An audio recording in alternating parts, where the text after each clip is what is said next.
నమస్కారం. రవీంద్ర భారతి 2వ అంతస్తు పైడి జయరాజ్ ఆడిటోరియం. ఇవాళ ఇందాక శ్రీనిధి మాట్లాడినట్టు యుద్ధాన్ని ప్రేమించని వాళ్ళు అందరూ ఒక చోటుకి చేరారు. అందరం ఒక చోటుకి చేరాం. మనకు యుద్ధం వద్దు, శాంతి కావాలి, బ్రతకాలి, మనుషులందరినీ బతికేందుకు ఒక చోటు, అద్భుతమైన చోటు కావాలి అని కోరుకుంటున్న వాళ్ళం మనమంతా. 15 ఏళ్ల మెర్సీ మార్గరెట్ 15 ఏళ్ల క్రితం నాకు తెలిస్తే ఇవాళ మెర్సీ మార్గరెట్ కేవలం పూల గురించి మాత్రమే, లేదా సీతాకోక చిలుకల గురించి మాత్రమే, లేదా ప్రకృతి వర్ణనలకు సంబంధించి మాత్రమే రాసే కవయిత్రి కాదు. ఇవాళ ప్రపంచంలో ఏ మూలన ఎక్కడ ఏ కదలిక జరిగినా, అలికిడి ఉన్నా, ఆ అలికిడిని అక్షరాల్లోకి తేవడమే కాదు, ఎక్కడ ఏ మనిషికి అననుకూలమైనటువంటి, మనిషిని తక్కువ చేసే ఏ చిన్న విషయమైనా దాన్ని వ్యతిరేకిస్తూనో లేకపోతే ఖండం చేస్తూనో నిలబడేటువంటి స్థాయికి ఎదిగిన తర్వాత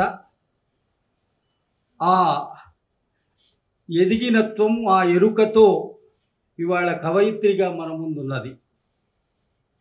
ఈ కవిత్వం ఆయుధాలు మాట్లాడే భాషలో కాదు, ఆశలు అర్థం చేసుకునే మౌనంలో రాయబడింది అని తన మాటలో రాసుకున్నది. మాటల మడుగు కాలం వాలిపోతున్న వైపు రాసిన కవయిత్రే ఇవాళ యుద్ధకాలపు శోక గీతం.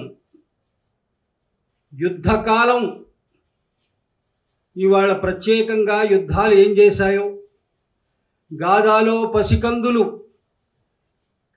ఎంత దుఃఖపడ్డారో, ఆక్రోశించారో, ఇంకా దుఃఖపడుతున్నారో, లేదా ప్రపంచవ్యాపితంగా మనుషులు యుద్ధాల వల్ల ఎంత దుఃఖాన్ని, శోకాన్ని పొందుతున్నారో, ఆ కదలికలు, ఆ ఆర్తి, ఆ ఆక్రందన, ఆ ఆక్రోశం, లోపల నుంచి వచ్చేటువంటి ఉక్రోషం, ఇవన్నీ కలగలిపి ఇన్ని పేజీల పుస్తకం, ఇన్ని కవితలు, ఇన్ని పదాలు, ఇన్ని వాక్యాల సముదాయం. గతమంతా తడిచే రక్తమున కాకుంటే కన్నీళ్లతో అని చెప్పుకున్న మాటలు గతమంతా తడిచే రక్తమున కాదు, వర్తమానమంతా తడుస్తున్నది రక్తములతో, కన్నీళ్లతో అని చెప్పమూనుకోవడం ఈ కవిత్వ లక్ష్యం. కవులేం చేస్తారు, రాసిన తర్వాత పుస్తకంగా తెచ్చుకుంటారు, నలుగురికి పంచుకుంటారు. నీ పుస్తకం గెటప్ బాగుంది, నీ పుస్తకంలో చాలా 1000 కాపీలు అమ్ముడు పోయాయి, ఆ షాపుల్లో దొరికాయి, అంతవరకే కవి కాదు. ఈ కవిత్వ పాదాలు ప్రజల్లోకి వెళ్ళి ప్రజలలో మధ్యన ఆ కవితతో మమేకమై దానిలో ఉన్న అంశాలని తమలోకి తీసుకొని స్పందించి ఈ కవిత ద్వారా జరుగుతున్న విషయాల్ని తిరిగి ఆలోచించి ఈ మొత్తం జరుగుతున్న విషయాలపై స్పందించేటువంటి ఒక ప్రసార మాధ్యమంగా కవిత్వం ఇవాళ అవసరమైన కాలంలో ఆ అవసరమైనటువంటి పనిని మెర్సీ నిక్కచ్చిగా, నిర్భయంగా, నిస్సంకోచంగా ఈ కవిత్వ భాషతో ఇవాళ యుద్ధకాలపు శోకగీతం. చావు ఇప్పుడు అంతర్జాతీయ భాష.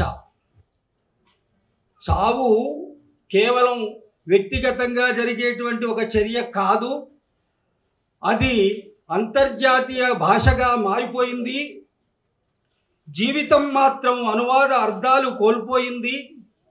ఒక్కో శరణార్థి శిబిరం ఇప్పుడు ఒక్కో మూసిన పుస్తకాల గదిగా మారింది. అక్కడ పదాలపై నీరు కురుస్తోంది, ఇక్కడ మనుషులుండేవారు అని వాక్యం ఇంకా బయటపడలేదు అని యుద్ధం జరిగాక యుద్ధానంతరం ఆ శిథిలాల మధ్య ఉన్నటువంటి ప్రతి జీవి మన కళ్ళ ముందుకు వస్తుంటే వాళ్ళ ప్రసార మాధ్యమాల ద్వారా మన లోపల మన కనిపించేటువంటి అంశాలు, అటువంటి అంశాలని తీసుకొని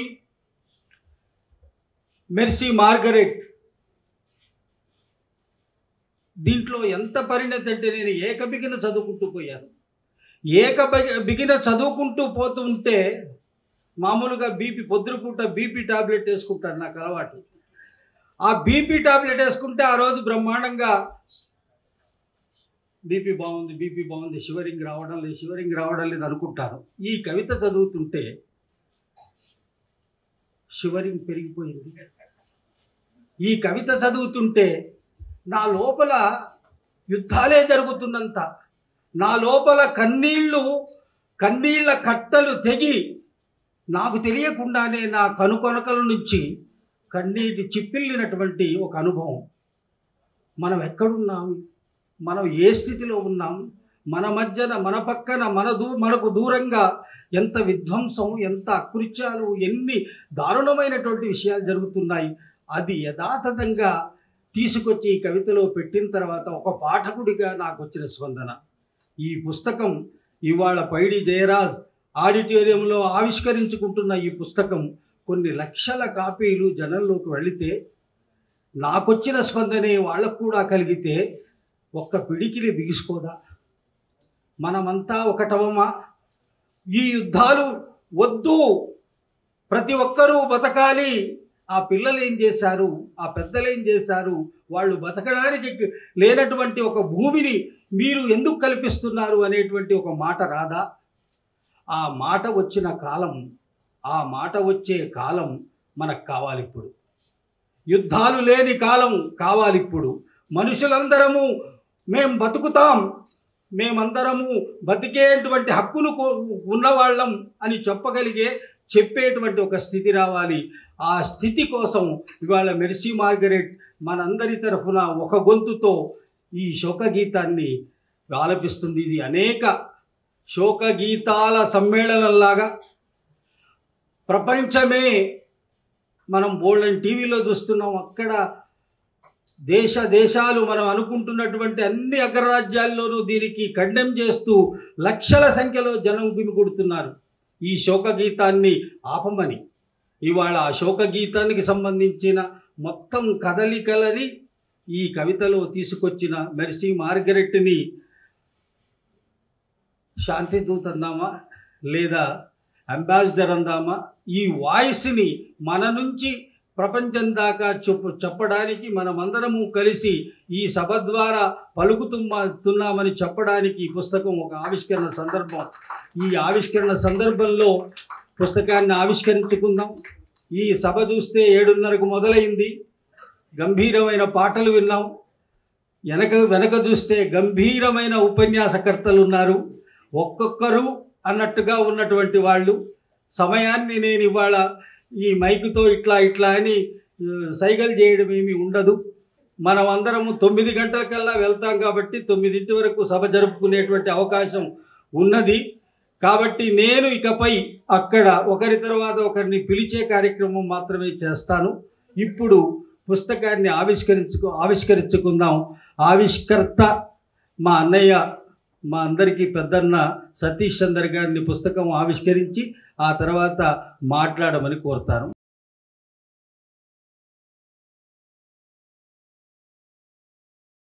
సభాధ్యక్షుడితో ఎక్కువ చదువు, అందుకని నేను వాడుకోకుండా 9 గీశాడు. ఆయన 9 అంకె వేశాడు, అవాటి పెట్టాడు. యాకూబు అంటే బహువచనంలో అందరూ అనాలి, నాకు మాత్రం ఏకవచనం ఇచ్చే సౌకర్యం, ఏకవచనం పిలిచే సౌకర్యం ఉంది కాబట్టి ఉంటుంది. యాకూబు గారు అనొచ్చు, దూరం అవుతాడు. చాలా యువకుడుగా ఉన్నప్పుడు రాజమహేంద్రవరం వచ్చాడు. అప్పటి నుంచి బాగా పరిచయం. శిలాలోలిత ఇద్దరు వచ్చారు. నాకు అప్పుడప్పుడు యాకూబ్ని పిల్లల కోడి అని ఏడిపిస్తుంటారు. పిల్లల కోడి తక్కువ ఉండాలి కదా. అంటే రాయడమే కాకుండా రాయించాలి. మనకి పరమత సహనమే తక్కువ, అలాంటిది పరకవిత్వ సహనం ఉండాలంటే చాలా కష్టం.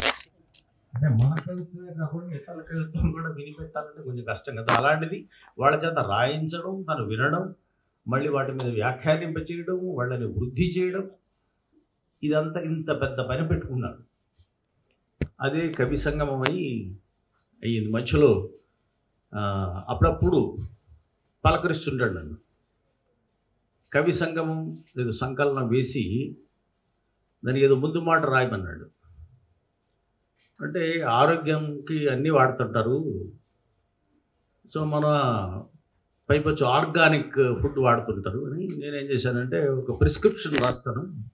మనుషులు కొంచెం ఆరోగ్యంగా ఉంటారు, 3 పూటల 3 చెంచాల కవిత్వం తాగితే బాగుంటుంది, ఆ ముందు మాట రాసిచ్చాను. ఆ చెంచాల కవిత్వంలో అప్పుడు మెర్సీ మార్గరెట్ పోయిట్రీ లైన్స్ కూడా కొంచెం గుర్తు చేసుకున్నాను. కాబట్టి ఇట్లా అలాంటి అధ్యక్షత యాకూబ్ అంటే ఆల్మోస్ట్ కవుల సమూహం, ఒక సమూహం ఇక్కడ ఉన్నట్టు లెక్క. సమూహాలు చాలా తక్కువ ఉంటాయి. శివారెడ్డి గారు దగ్గర కూడా సమూహాలు ఉండేవి. ద్వారకా అంటే ఆల్మోస్ట్ అక్కడ కాఫీలు దొరుకుతాయని కాకుండా కవిత్వాలు దొరుకుతాయని వెళ్ళేవారు. సో అదిగో ద్వారక కవుల మందల అవిగో అన్నట్టు ఉండేది. సో అలా ఉండేది. ఆయన ఆ వారసత్వాన్ని కొనసాగిస్తున్నారు వారు. తర్వాత యుద్ధానికి సరిపడా, యుద్ధం అనగానే మనకి ఒక ఆయుధం ఉండాలి కదా. మనకి ఇక్కడ ఏకే, మిగిలింది మీరు పూర్తి చేయొచ్చు. AK-47 ప్రభాకర్ గారు. సో ఇప్పుడు మనకి అంటే ఆయన బుల్లెట్స్ దించారు, పూలు కురిపిస్తారు వారు. తర్వాత సో మరి ముఖ్యంగా నాన్న సమేతంగా కవి జాషువా అన్నట్టును కవిని కలన తల్లి గర్భంబు ధన్యము అని. అమ్మ గర్భమే కాదు, నాన్న కూడా మోస్తాడు. కాబట్టి మంచి మీకు అభినందనలు మీ నాన్నగారికి. అట్లాగే ఇక్కడ మీరు పెద్దన్న అన్నారు కదా అని అందరినీ ఇంత చనువు తీసుకోవడం ఏమో సభా మర్యాద కాదని ఎవరికైనా అనిపిస్తే నేనేం అనుకోలేదు. కానీ కాసిమ్కి అంత పెద్ద ఆర్ట్స్ కాలేజీ ప్రిన్సిపాల్ అటు వెళ్ళినప్పుడు ఎలా ఇప్పుడన్నా ఇక్కడ చదవలేకపోయానే బెంగ ఎప్పటికీ కలుగుతుంటుంది. అలాంటి చోట ఆయన అధ్యాపకుడు ప్రిన్సిపాల్గా ఉన్నాడు కాబట్టి నేను ఉన్నట్టే అనిపిస్తుంటుంది నాకు. సో ఆ సరదా తీర్చాడు మొత్తానికి. సో కాబట్టి మంచి వక్త ఎలా కావాలన్నది కాసిముని చూసి నేర్చుకోవచ్చు. ఎందుకోసం అంటే కాసిము మంచి శ్రోత మాత్రమే మంచి వక్త కాగలడు. చాలా ఆయన తనది ఇన్ఫెక్షియస్ స్మైల్ అంటారే, బాగా నవ్వుతూ ఇన్ఫెక్ట్ చేస్తాడు. అట్లా నవ్వుతూ వింటుంటేవాడు. నవ్వుతూ వింటే ఎంతసేపు అయినా చెప్పాలనిపిస్తుంటుంది. ఆ మధ్య నేను వీడియో చూశాను, మనం నవ్వుతూ వింటుంటే ఆయన కూర్చుని పాడుతున్న ఆయన హఠాత్తుగా లేచాడు. మా కాసిం నవ్వు అంత ప్రమాదకరం. చంద్రన్న గారు. సో మిత్రులారా, మీకు 9 అని చెప్తే మమ్మల్ని పొగడ్డానికే 10 నిమిషాలు వాడేశారు. ఇంకేం మాట్లాడతారని అనిపిస్తుంటుంది కదా. రైట్. ఇవాళ మెర్సీ మార్గరెట్ నన్ను ఈ పనికి రమ్మని అడిగారు. సో నేను సాహిత్య సభలకి దాదాపుగా అంటే నేను వెళ్ళడం మానేశాను, వాళ్ళు పిలవడం కూడా మానేశారు. వెళ్ళడం మానేస్తే ఎందుకు పిలుస్తారు, ఎవడు. ఇంకోటి రాజకీయ సభలకు అవన్నీ వెళ్తున్నా, మిగిలిన సభలకు వెళుతున్నా. మరీ కాన్షియస్గా ఉన్నాను అని. అంటే కాన్షియస్గా ఉంటే ఎక్కువ స్పృహలో ఉన్నవాళ్ళు సాహిత్యం కవిత్వం గురించి మాట్లాడకూడదు. అంటే అర్థం ఏంటి, స్పృహ లేని వాళ్ళే కవిత్వం రాయాలా? అంటే మరీ లాజికల్ సెన్సెస్ ఎక్కువ పనిచేస్తున్నాయి అనుకోండి, వాళ్ళు కళకి సాహిత్యానికి బొత్తిగా పనికిరాదు. కవిత్వానికి కొంచెం అమాయకత్వం ఉండాలి, పొయిటిక్ ఎనసెన్స్ ఉండాలి. కదా. సో ఆ అమాయకత్వం ఎందుకో మెర్సీ మార్గరెట్లో కనిపిస్తుంటుంది నాకు. She has that poetic innocence. ఒక అప్పుడే పూసిన పూలను చూసి ఒక పావు గంట మురిసిపోమ్మా అంటే మనం చెప్పకుండా అరగంట మురిసిపోద్ది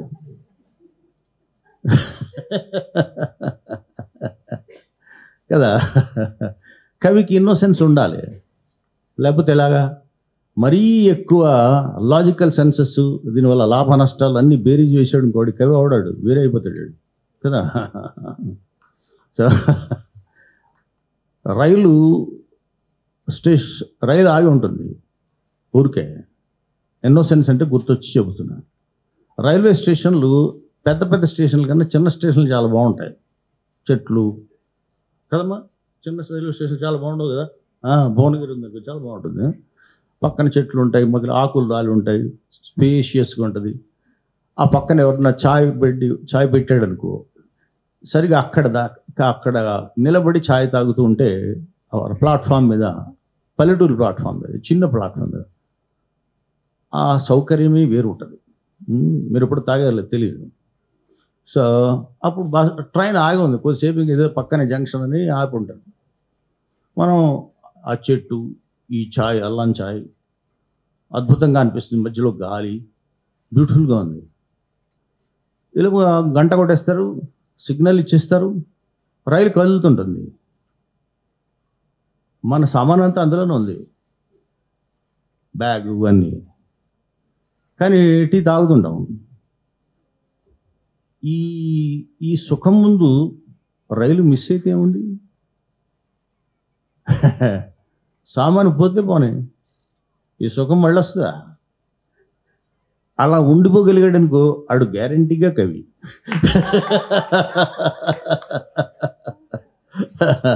this is called poetic innocence. So పూలు గురించి రాసిన వాళ్ళు, సీతాకోక చిలుకల గురించి రాసిన వాళ్ళు, తుపాకులు, శతఘ్నుల గురించి రాయగలరా? వాళ్ళే రాస్తారేమో తెలియదు. అప్పుడప్పుడు ఒక సర్జన్ ఉంటాడు. సర్జన్ ఏముంటుంది, కోస్తూనే ఉంటాడు కదా. నాకు మంచి ఫ్రెండ్స్ ఉంటారు డాక్టరు, వాళ్ళని కలవడానికి వెళ్ళినప్పుడు, కానీ ఇప్పుడు నిమ్స్లో నా మిత్రుడు డైరెక్టర్గా ఉండేవారు. ఆయన కలవడానికి వెళ్ళినప్పుడు, సో ఆ పిఏ, సార్ బాగా బిజీగా ఉన్నారా, హ్యాపీగానే ఉన్నాడు కదా, నేను మళ్ళీ వస్తాను లేకపోతే అన్నాను. కాసేపు మాట్లాడుకోవచ్చు అని. మహదానందంగా ఉన్నాడు సార్. నెత్తురు కళ్ళు చూశాడు కదా అన్నాడు. అంటే సర్జరీ చేశాడు. ఇట్లా సర్జరీ అంటే చక్కగా మన శరీరాన్ని శుభ్రంగా క్లీన్ చేసి, వైట్ చార్ట్ అంతా నీట్గా పెట్టుకొని, దాని పెన్సిల్తో మనం చక్కగా గీస్తే బొమ్మ వేయడానికి, కత్తితో అట్లా గీసి ఓపెన్ చేసి ఇట్లా సర్జరీ చేస్తారు కదా. సో దేహం అంటే ఎప్పుడు కోస్తూ ఉండేవాళ్ళు. అప్పుడప్పుడు అనుమానం వస్తుంది.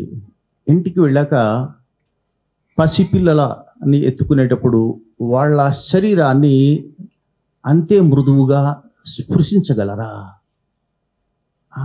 గలరు. అద్దెపల్లి రామ్మోహన్ రావు ఇంకొక పిల్లలు కూడా నాకు చాలా సన్నిహితుడు.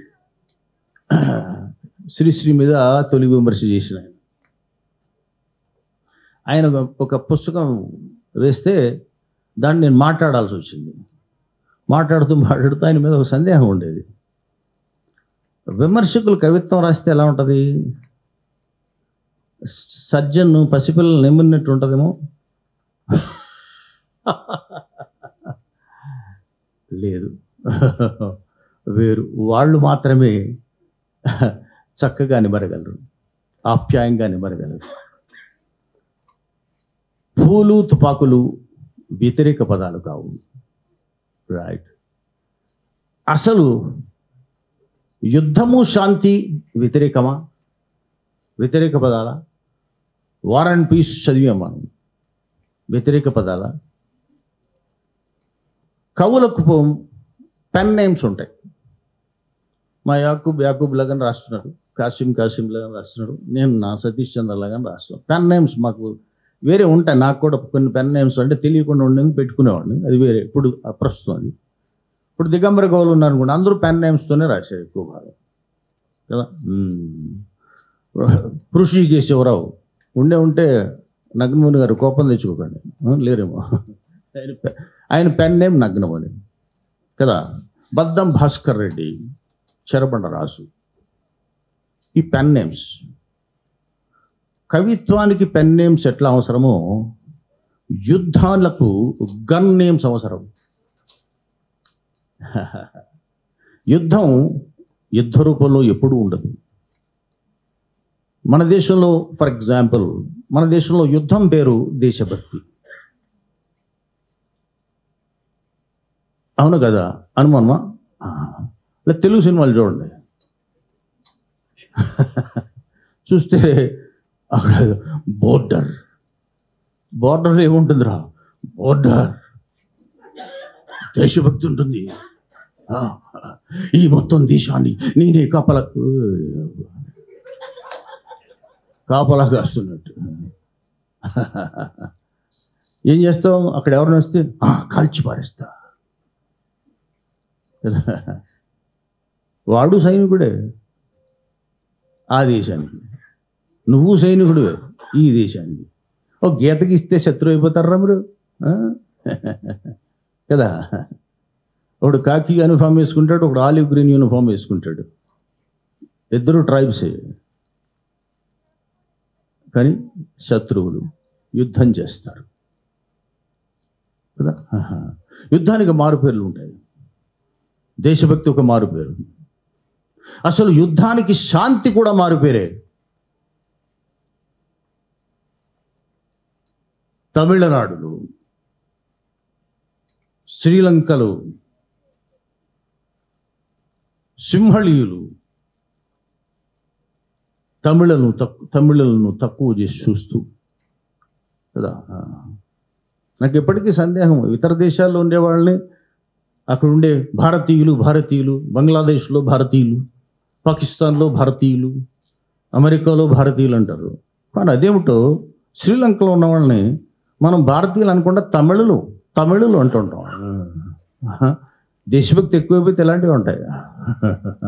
సో వాళ్ళ మీదకి వాళ్ళని అణిచివేయడానికి, ఎల్టీటీఈని అణిచివేయడానికి పంపించిన సేన పేరు శాంతి సేన.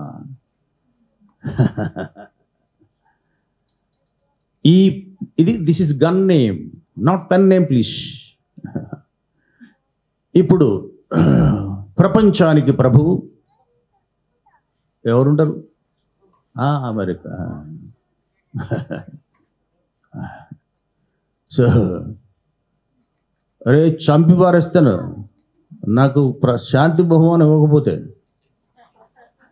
అది కదా కొడవటిగంటి కుటుంబరావు గారికి అదొకటి ఉంటుంది. ఒరే అహింస గొప్పదని ఒప్పుకోకపోతే పీక నులిమేస్తాను అని పీక మీద కలిసి అహింస గొప్పదా, నేనేతంతా నువ్వైతే నేను అదే అంతానంటాడు. తప్పుతాడా చేత. కానీ పాపం ఎందుకో నోబెల్ కమిటీ అనలేదు. ఆయన కూడా ఒక గన్ నేమ్ పెట్టాడు యుద్ధానికి, దాని పేరు టారిఫ్.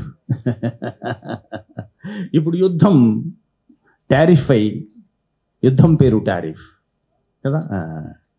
సో 2 షాపులు ఉంటాయి అబ్బాయి, ఒక చోట ఆయిల్ అమ్ముతారు, ఇంకో చోట బాణసంచి అమ్ముతారు. అంటే శివకాశి. ప్రపంచంలో శివకాశి ఉండదు, అమెరికా పేరే శివకాశి. అక్కడ తుపాకులు దొరుకుతాయి. ప్రపంచంలో ఎవడు కొనుక్కోవాలన్నా తుపాకులు ఎక్కడ కొనుక్కోవాలి? వాడి దగ్గర కొనుక్కోవాలి, అంతే కదా. సో ఉక్రెయిన్ వాడు మొత్తం అమ్మేసుకుని కొనుక్కుంటున్నాడు, మొత్తం అన్ని అమ్మేస్తున్నాడు, కొనుక్కుంటున్నాడు. కొని ఇంకేమైపోతాడు వాడు? కొనలేడు. మరి ఆయిల్ కూడా నేనే అమ్ముతాను. కానీ వాడు ఎవడో చిల్లర దుకాణం పెట్టాడు. ఇప్పుడు పాత అలవాటు ఏదో ఉన్నట్టుంది. పాతప్పుడు టోకు వ్యాపారులు వాడు అగ్రరాజ్యమే. ఇక్కడ అగ్రరాజ్యం ఉందనుకుంటున్నాడు. వాడి పేరు రష్యా, పుతిన్. మీరు ఆయిల్ కొంటే నా దగ్గర కొనండి, లేకపోతే ఎవరి దగ్గరనే కొనండి, ఇంకెవరి దగ్గర ఉండదు. వాడి దగ్గర మాత్రం కొనకండి. కొన్నారా బాంబు వేస్తా. దాని పేరే టారిఫ్ బాంబు. సో ఈ యుద్ధం నిజానికి జరిగిన ప్రతి చోట యుద్ధకాలపు శోకగీతం అనే చోట రాసినప్పుడు ఈ అమ్మాయి ఒక నెత్తురు, చావు, ఈ చావులో ప్రధానంగా పసిపిల్లలు, తుపాకులు. యుద్ధానంతరం పసిపిల్లలు అడిగే ప్రశ్నలకు సమాధానం ఉండదు. ఈ భూమి ఏంటి పొగ వస్తుంది, స్మోక్ చేస్తుందా? ఎవరు స్మోక్ చేస్తున్నారు? ఎవడో బలిసినోడు చేస్తున్నట్టున్నాడు. కానీ దానివల్ల మృత్యువు మాత్రం అందరికీ. యుద్ధము పసిపిల్లలు, యుద్ధము వృద్ధులు, యుద్ధము యువకుడు. యుద్ధము పసిపిల్లలు. నేను చదువుతా ఉన్నా, ప్రతి 10 పంక్తులకి పిల్లలు వచ్చేస్తున్నారు, పసిపిల్లలు వచ్చేస్తున్నారు, పసిగుడ్లు వచ్చేస్తున్నారు. అమ్మలు ఉండరు, ఉంటారు. అమ్మ దేహమై ఉంటుంది, మృతదేహమై ఉంటుంది. పక్కలో పిల్లలు. నాన్న దేహమై ఉంటాడు, పక్కలో పిల్లలు. యుద్ధం కదా. ఆ మధ్య అంటే యుద్ధాలు మీద చాలా సినిమాలు వచ్చాయి. మీరు అందరూ బహుశా ఇక్కడ నేను చూస్తున్నా, there are many film buffs here. Okay, బాగా చూస్తారు, చూడాలి సినిమాలు. మా స్టూడెంట్స్ని బాగా ఎంకరేజ్ చేస్తాను. సో నేను చూస్తాను, విరగబడి సినిమాలు చూడమంటాను. అంటే తొడకొట్టుడు బాలయ్య బాబు సినిమాలు కాదు, వేరే. ఒక యుద్ధం మీద ఒక సినిమా ఉంటుంది. ఏముంది యుద్ధం? ఒకడు జాతి అహంకారంతో చేస్తాడు, రేస్ కదా. ఆ రేస్ అంటే పడదు నాకు, చంపేస్తాను, పసిపిల్లల్ని చంపేస్తాను. అంతకుముందు ఫ్యూడల్ ప్రభువులు రాజ్యాధికారం కోసం చేసేవారు, అప్పుడు కూడా పసిపిల్లల్ని చంపేవారు. ఏ సైన్యాధిపతో మంత్రో రాజును బంధిస్తాడు కదా. కాబట్టి రాజద్రోహానికి పాల్పడతాడు కదా. అది ఇప్పుడే దాన్ని ముచ్చటగా వెన్నుపోటు అంటాం. ఆ రోజుల్లో పేరు లేకపోవడం వల్ల వాడు రాజును బంధించి వాడు కూర్చుంటాడు. కూర్చున్నాక వెంటనే రాజ వంశాంకురాల్ని దాచేస్తారు, ఇలా చంపేస్తాడు. పసిబిడ్డ ఎవరో ఉన్నాడు అనుకోండి, అప్పుడు ఏం చేస్తాడు? రాజ్యంలో 3 నెలల పసిబిడ్డలందరినీ సంహరించండి. అది యుద్ధం. అధికారం కోసం, రాజ్యాధికారం కోసం యుద్ధం. అంతే కదా. మనకి పాత కథల్లో ఒక దాది పసిబిడ్డను కాపాడడం కదా. బాహుబలి అలా ఎత్తుకొచ్చింది. సో ఒక కాలువలో వదిలిపెట్టడం, నదిలో వదిలిపెట్టడం, ఒక బుట్టలో వేసి. బైబిల్లో అయితే మోజెస్ అవుతాడు. యుద్ధమే అది. పసిపిల్లల్ని ఎందుకు బలిగా ఉంటుంది? రేపు లేకుండా చేయడం. పసిపిల్లలకు రేపును కాజేస్తుంది, వృద్ధుడికి తన గతాన్ని తుడిచేస్తుంది, తన చరిత్రను తుడిచేస్తుంది. మరి యువకునికు వర్తమానమే లేకుండా చేస్తుంది. కాలంతో చెలగాటమాడే శత్రువు ఎవరన్నా ఉంటే దాని పేరు యుద్ధం. ఈ 3 రాసిందాం. యువకులైతే యుద్ధం జరిగేటప్పుడు యువకులుగా ఉంచుతారా? సైనికులుగా మార్చుకోరు, మార్చేస్తారు. అటువైపు ఒకడు ఇటువైపు ఒకడు ఒకడినొకడు కాల్చుకున్నాక ఎవరినెవరు కాల్చుకున్నారా, ఒక గుండె టప టప టపని కొట్టుకుంటుందని రాసింది. ఎగిరిపోయింది వర్తమానం. రైట్. శోక గీతం, యుద్ధకాలపు శోక గీతం. ఒక సినిమాలో యుద్ధకాలపు జోలపాట విన్నాను నేను. యుద్ధకాలంలో జోలపాట నిజమే. రేషియల్ జాత్యహంకారంతో రాజ్యాల మీద పడి మనుషుల్ని ఎత్తుకుపోయి కదా, స్త్రీలను అయితే ఎలా చూస్తాడు, శత్రు సైనికులు స్త్రీలని దేహాలుగా చూస్తారు. సో సైనికులు ఒకరి తర్వాత ఒకరి తర్వాత ఒకరి తర్వాత శత్రు దేశపు సైనికులు, ఇది దేశము దొరకలేదు కాబట్టి ఒక దేహం దొరికింది, శత్రు దేహం దొరికింది, శత్రు దేశం కాదు ఇది, శత్రు దేహం దొరికింది, సో చెరచండి అని ఒకరి తర్వాత ఒకరి తర్వాత ఒకరి తర్వాత ఎంతమంది అత్యాచారం చేశారో తెలియదు. తెలిసిన తర్వాత ఆమెను బంధిస్తారు, అక్కడే ఉండిపోతుంది, కంటిన్యూస్గా జరుగుతుంది. ఆమెకు గర్భం వస్తుంది, ఆ గర్భం చూసి అసహ్యం వేస్తుంటుంది తనకే. కానీ బందికానంలో అబార్షన్ చేయడం కూడా ఉండదు, పుట్టేస్తాడు శిశువు, యుద్ధ శిశువు పుడతాడు. ఆ బిడ్డను చూసి అసహ్యం వేస్తుంటుంది. కానీ 2 దేశాలు మొత్తం 2 జాతులు 2 సమూహాలు యుద్ధాలై కొట్టుకుంటున్న చోట, ఇంతమంది నష్టపోతున్న చోట కదా తిరగాల్సింది పావురాలు కావు, మనుషులు. మనిషితనం తిరగాలి. ఒక మనిషితనం మాత్రమే యుద్ధాన్ని ఆపగలదు, నిలువరించగలదు. ఒక మనిషి తిరుగుతుంటాడు, ఆ బిడ్డనికి పాలు ఇవ్వడానికి కూడా ఒప్పుకోదు. ఇవ్వమ్మా అంటాడు, కానీ బిడ్డ చచ్చిపోతాడు, ఇవ్వండి. ఎవడా బిడ్డ? I don't want the kid. చివరికి మనిషి పోరాడతాడు, బాల్యం కోసం పోరాడతాడు, ఆ బిడ్డ భవిష్యత్తు కోసం పోరాడతాడు.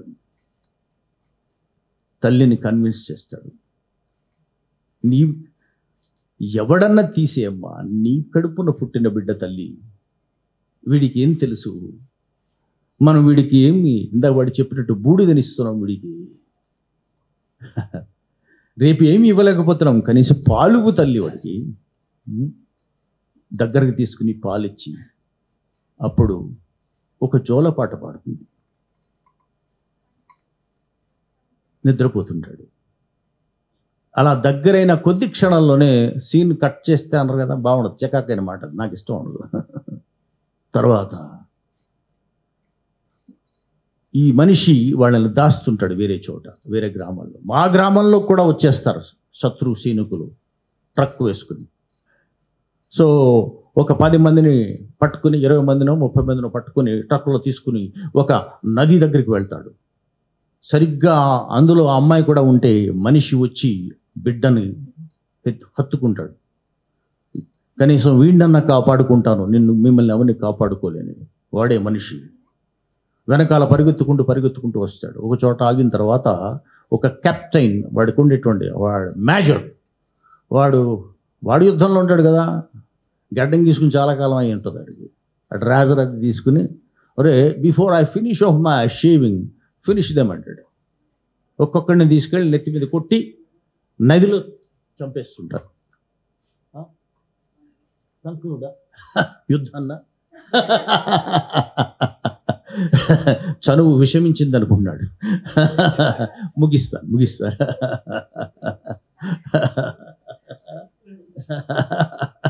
ఇంకా పెద్ద మాట వాడాడు, కోపం గట్టిగా ఉన్నట్టుంది ఏకేవ గారి. రైట్. విషయం ఏంటంటే అప్పుడు ఆమెను కూడా చంపుతుంటారు. కరెక్ట్గా ఆ పక్కనే ఒక టెంట్లో దాస్తాడు మనిషి. బిడ్డ ఏడిస్తే బిడ్డని చంపేస్తారు, కానీ ఏడుస్తున్నాడు వాడు. అప్పుడు ఏడుస్తున్నట్టు గ్రహించిన ఆ తల్లి చనిపోతూ ఒక జోలపాట పాడుతుంది, ఎప్పుడూ పాడే జోలపాట. అప్పుడు నిశ్శబ్దంగా ఉంటాడు. అమ్మ చనిపోతుంది, బిడ్డకు రేపును బహుకరిస్తాడు మనిషి. సో అలాంటి బహుమానాన్ని మనం ఇవ్వగలమా? కవిత్వం, పాటలు, ఇది శోకగీతమే, ఇది పాటే. పాట 3 రకాలు. ఎప్పుడు యుద్ధకాలంలో రాసిన ఒక కవిత గురించి చెప్పి వారి కోరిక మేరకు, వారి అభీష్టం మేరకు, వారి అభ్యంతరం మేరకు ముగిస్తా అన్నమాట. ఓకే, అదేమిటంటే Russell Gamgetow is a Russian poet. He wrote this poem during the war because I'm just reminiscent of those war poems. అందుకు కారణం నేను కాదు, నేరం నాది కాదు, మనిషి ఈ కవిత్వం. సో ప్రపంచంలో there are 3 songs. ప్రపంచంలో ఉండే పాటలన్నిటినీ, గేయాలన్నిటినీ, కవిత్వాలన్నిటినీ కూడా తూచగలిగితే 3 రకాలు ఉంటాయి. మొదటిది అమ్మ పాడే జోలపాట, లాలబి. రెండవది అమ్మ పాడే పాటే, ఆ పసివాడే. ఇందులో ఒక ఫోటో ఉంటుంది మధ్యలో, దట్స్ అది మూవ్ చేసేస్తుంటుంది. నేను ఎక్కువసేపు చూడలేకపోయాను కూడా, కానీ మీకు చూపించాలని తాపత్రయం, నా బాధ మీకు కలగజేయాలి. ఒక బిడ్డని శవాన్ని హత్తుకుని ఉంటుంది. ఎస్, షో ఇట్ కొంచెం ఒకసారి. రైట్, మూట కట్టిన బిడ్డని. సో మొదటి పాట అమ్మ పాడే జోలపాట. రెండవ పాట ఆ బిడ్డే ఈ యుద్ధంలో ఎవరికి తగలాల్సిన బుల్లెట్ వాడికి తగిలి శవమైపోతే ఆ మంచు బుగ్గల్ని ముద్దాడుతూ పాడే అమ్మ పాటే రెండవ స్థానం కూడా. వాడెవడైనా కావచ్చు, మైకేల్ జాక్సన్ కావచ్చు, పాల్ రాబ్సన్ కావచ్చు, మరెవడైనా కావచ్చు, వాళ్ళ పాటలన్నీ 3వ రకం పాటలే. కాబట్టి యుద్ధం ఇక్కడ ఉంది. పసిపిల్లల్ని, ఇంకా పసిగుడ్లు అంటుంది, గుడ్ల మీద తల్లి పక్షి పొదుగుతుండగానే, పొదిగి ఉండగానే దానిని చంపి పారేస్తే అంతవరకు ఉన్న వెచ్చదనం చల్లబడిపోతుంటే ఆ గుడ్లు పిల్లలవుతాయా, రేపటిని చూస్తాయా? కానీ ఈ దేశంలో జాత్యహంకారం లేకపోవచ్చు, కులం ఉంది. కులంతో జరుగుతున్నది యుద్ధమే. అమృత గర్భంలో ఉన్న శిశువు వెలుపలికి వచ్చాక, పెరిగి పెద్దయ్యాక, అమ్మ నేను నీ గర్భంలో ఉండగానే నాన్నను తల నరికిన వాడెవరమ్మా, ప్రణయ్ను తెగ నరికిన వాడెవరమ్మా? ఇది యుద్ధం కాదా? ఈ యుద్ధం మీద కూడా రాయాలని కోరుతూ, మెర్సీని కోరుకుంటూ, మంచి పుస్తకం తెచ్చినందుకు అభినందిస్తూ, నన్ను భరించినందుకు అధ్యక్షులను కూడా అభినందిస్తూ సెలవు తీసుకుంటాను. ఈసారి చినుకుల తడితో కాదు, పిల్లల శ్వాసలతో రాయాలి యుద్ధం వద్దని. ఈ మొత్తం సభ కోరుకుంటున్నది యుద్ధం వద్దని. సతీష్ చంద్రన్న ఇప్పటిదాకా ఆ యుద్ధపు లోతుల్లోకి వెళ్ళి, యుద్ధపు వాతావరణంలోకి వెళ్ళి మనందరినీ ఈ శోకగీతం పుస్తకం నుంచి అలర్ట్ చేసినట్లుగా మొత్తం తన ప్రసంగం సాగింది. ఆ గంభీరమైన ప్రసంగం తర్వాత సభ మీద ఉన్న అందరినీ అన్న అని, తమ్ముడు అని, నన్ను మాత్రమే అన్న అని చంద్రన్న అని పిలిచిన అన్నకి, చంద్రన్నకి, సతీష్ చంద్రన్నకి నమస్కారం. అదేవిధంగా మాటలను తోటలుగా తన వాక్కును ఒక యుద్ధ భేరిగా మోగిస్తూ తన పేరులోనే AK-47 మోస్తున్నటువంటి అన్న ప్రధాన వక్త ప్రభాకర్ అన్నకు, నన్ను నడిపిస్తున్న గురువుగారు ప్రొఫెసర్ కాశం గారికి, కవిలోకానికి ఒక ధిక్కారం కవి యాకూబ్ గారికి, అదేవిధంగా 1000 నియాన్ లైట్ల వెలుతురు మా మెర్సీ ఈ మాట నేనున్న మాట కాదు, ప్రముఖ కవి ఎల్లూరి సుధాకర్ గారు అన్నమాట. అంతటి వెలుగును ప్రసరింపజేస్తున్న మెర్సీకి ఈ పుస్తకం తీసుకొస్తున్నందుకు అభినందనలు. మెర్సీ నాన్నగారు మోహన్ బాబు గారికి, ముఖ్యంగా ఇక్కడ కూర్చున్న మీ అందరికీ పేరు పేరున నమస్కారాలు.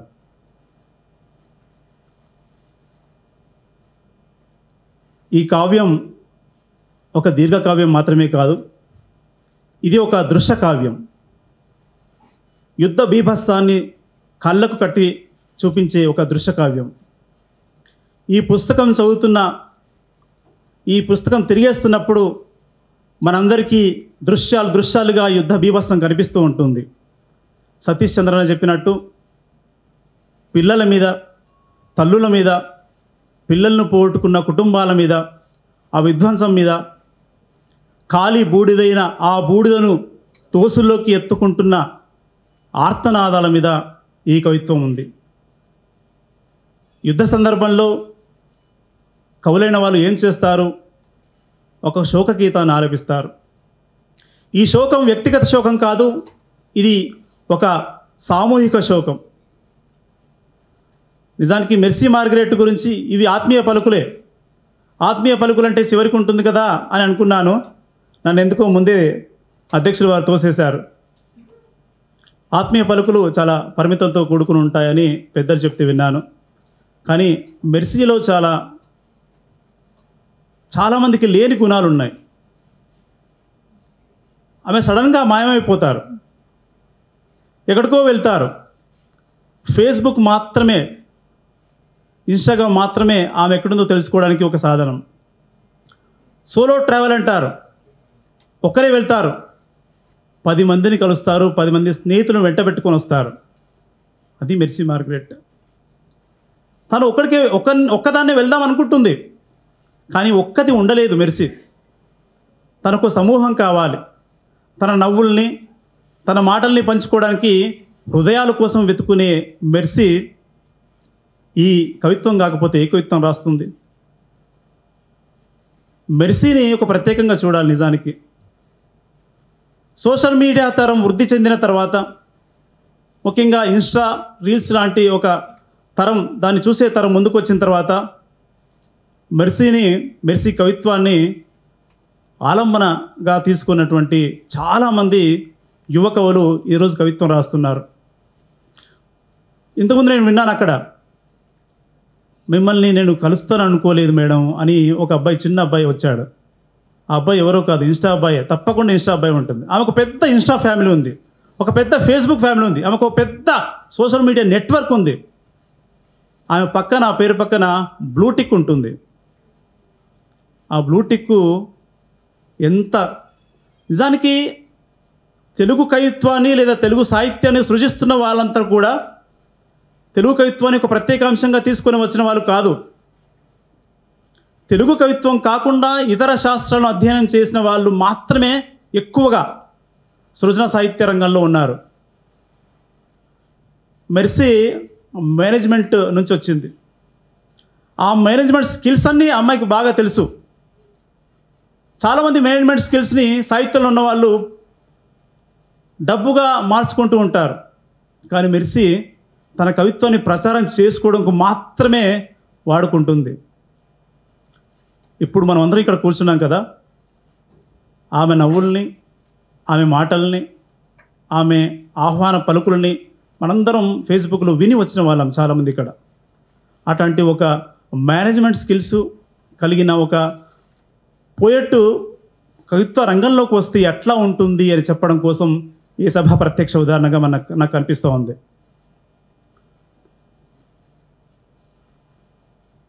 నిజానికి చంద్రబోస్ గారు మాట అంటారు, దేహం ఉంది, స్థైర్యం ఉంది, నెత్తురుంది, సత్తు ఉంది, ఇంతకన్నా సైన్యం ఉండునా అంటాడు ఆయన.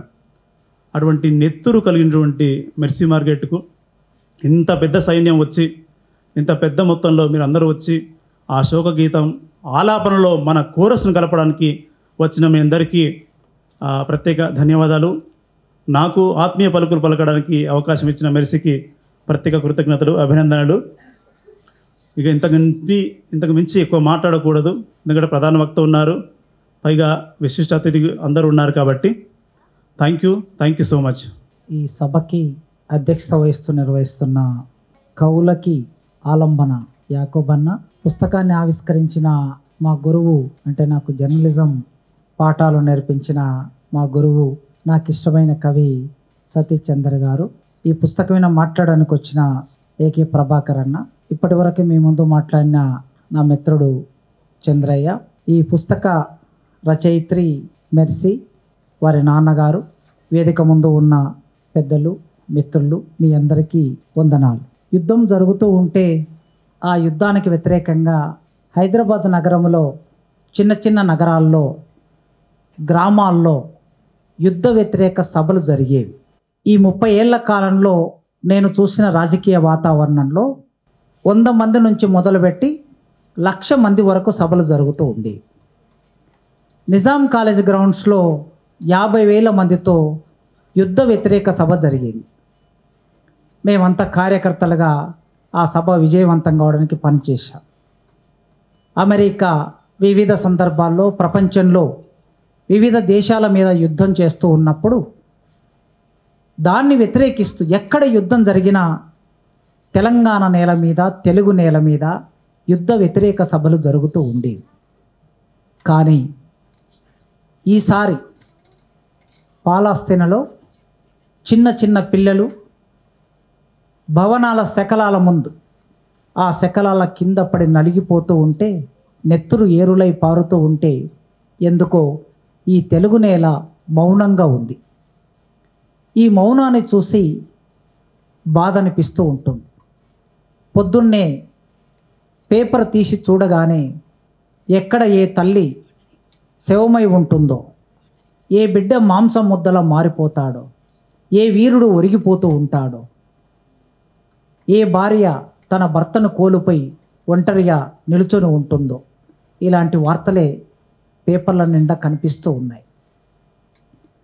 ఎందుకు ఈ సమాజానికి స్థితి వచ్చింది, దేశానికి స్థితి వచ్చింది? యుద్ధానికి వ్యతిరేకంగా పార్లమెంటులో తీర్మానాలు చేసిన కాలాన్ని కూడా ఈ 30 ఏళ్ళలో నేను చూశాను, మీలో చాలామంది చూశారు. పార్లమెంటు అసెంబ్లీలో కూడా చర్చలు జరిగాయి. ఈసారి అలాంటి చర్చలు ఏమీ లేవు. ప్రపంచమంతా ఒక మెజారిటీ వాదం, తిరోగమన వాదం, మెజారిటీ వాదం కొనసాగుతూ ఉన్నది. ప్రపంచమంతా గెలుస్తున్న వాళ్ళందరూ తిరోగమన వాదులే గెలుస్తూ ఉన్నారు. అంటే సమాజాన్ని వెనక్కి నడిపే వాళ్ళు గెలుస్తూ ఉన్నారు, ఎన్నికల్లో అధికారంలోకి వస్తూ ఉన్నారు. ఇలాంటి స్థితి కొనసాగుతూ ఉన్నప్పుడు ఎక్కడో ఒక చోట మౌనంగా కవి ఊరుకుంటాడా? కవయిత్రి ఊరుకుంటుందా? కనీసం తన అక్షరాన్నైనా ఎక్కువ పెట్టడం ఒక చిన్న పనిగా మొదలు పెడుతూ ఉంటారు. అలా మెర్సీ తన అక్షరాన్ని మొదలుపెట్టేది. నిజానికి ఆమెకి ఈ పుస్తకానికి ముందు వచ్చిన 3 పుస్తకాలైనా ఈ పుస్తకమైనా యుద్ధం లేకుండా ఆమె అక్షరాన్ని రాయలేదు. ఇవాళ మార్నింగే సాఫ్ట్ కాపీ పంపించమని అడిగాను, అన్ని పుస్తకాలు పంపిస్తే ఒక్కసారి అలా చూస్తే ఏ పుస్తకంలో చూసినా సరే అది ఆదివాసుల మీద జరుగుతున్న యుద్ధం కావచ్చు, అది అమెరికా చేస్తున్న, ఇజ్రాయెల్ చేస్తున్న యుద్ధం కావచ్చు, రష్యా చేస్తున్న యుద్ధం కావచ్చు, లేదా ఇక్కడి ప్రజల మీద, మైనార్టీ ప్రజల మీద మెజార్టీ అని చెప్పబడుతున్న పాలకులు చేస్తున్న యుద్ధం కావచ్చు, లేదా పురుషులు స్త్రీల మీద చేస్తున్న యుద్ధం కావచ్చు, ఆధిపత్య కులాలు పీడిత కులాల మీద చేస్తున్న యుద్ధం కావచ్చు. ఆమె కవిత్వం నిండా యుద్ధమే కనిపిస్తుంది. ఆమె కవిత్వం రాయటం మొదలుపెట్టింది యుద్ధ కాలంలో. ఈ 10 సంవత్సరాల కాలంలో జాగ్రత్తగా కవిత్వాన్ని అంతా ఒక దగ్గర పెట్టుకొని చూస్తే మనకు ఈ విషయం అర్థమవుతుంది. కనుక శివసాగర్ గారు శ్రీశ్రీని ఉద్దేశించి రాశాడు, కవి కాలం కడుపుతో ఉండి కవిని కంటుంది అని. ఆ మాటని మనం ఎవరికైనా వర్తింప చేయొచ్చు సందర్భాన్ని బట్టి. ఈ కాలం, ఈ దేశం లేదా ఈ ప్రపంచపు ఈ కాలం ఒక్కొక్క కవిని అలా ముందుకు తీసుకొస్తుంది.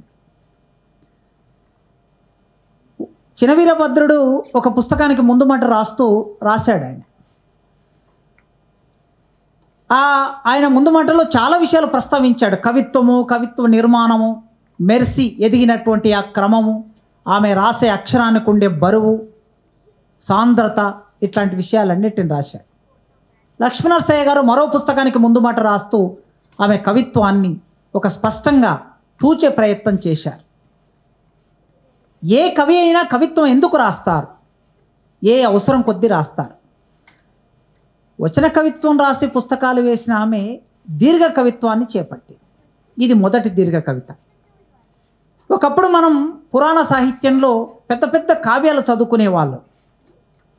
అలసాని పెద్దన రాసిన మనుచరిత్ర ఒక కాలంలో, అంతకన్నా ముందు పురాణాలు, ఇతిహాసాలు, బ్రాహ్మణాలు ఇవన్నీ చూస్తాం.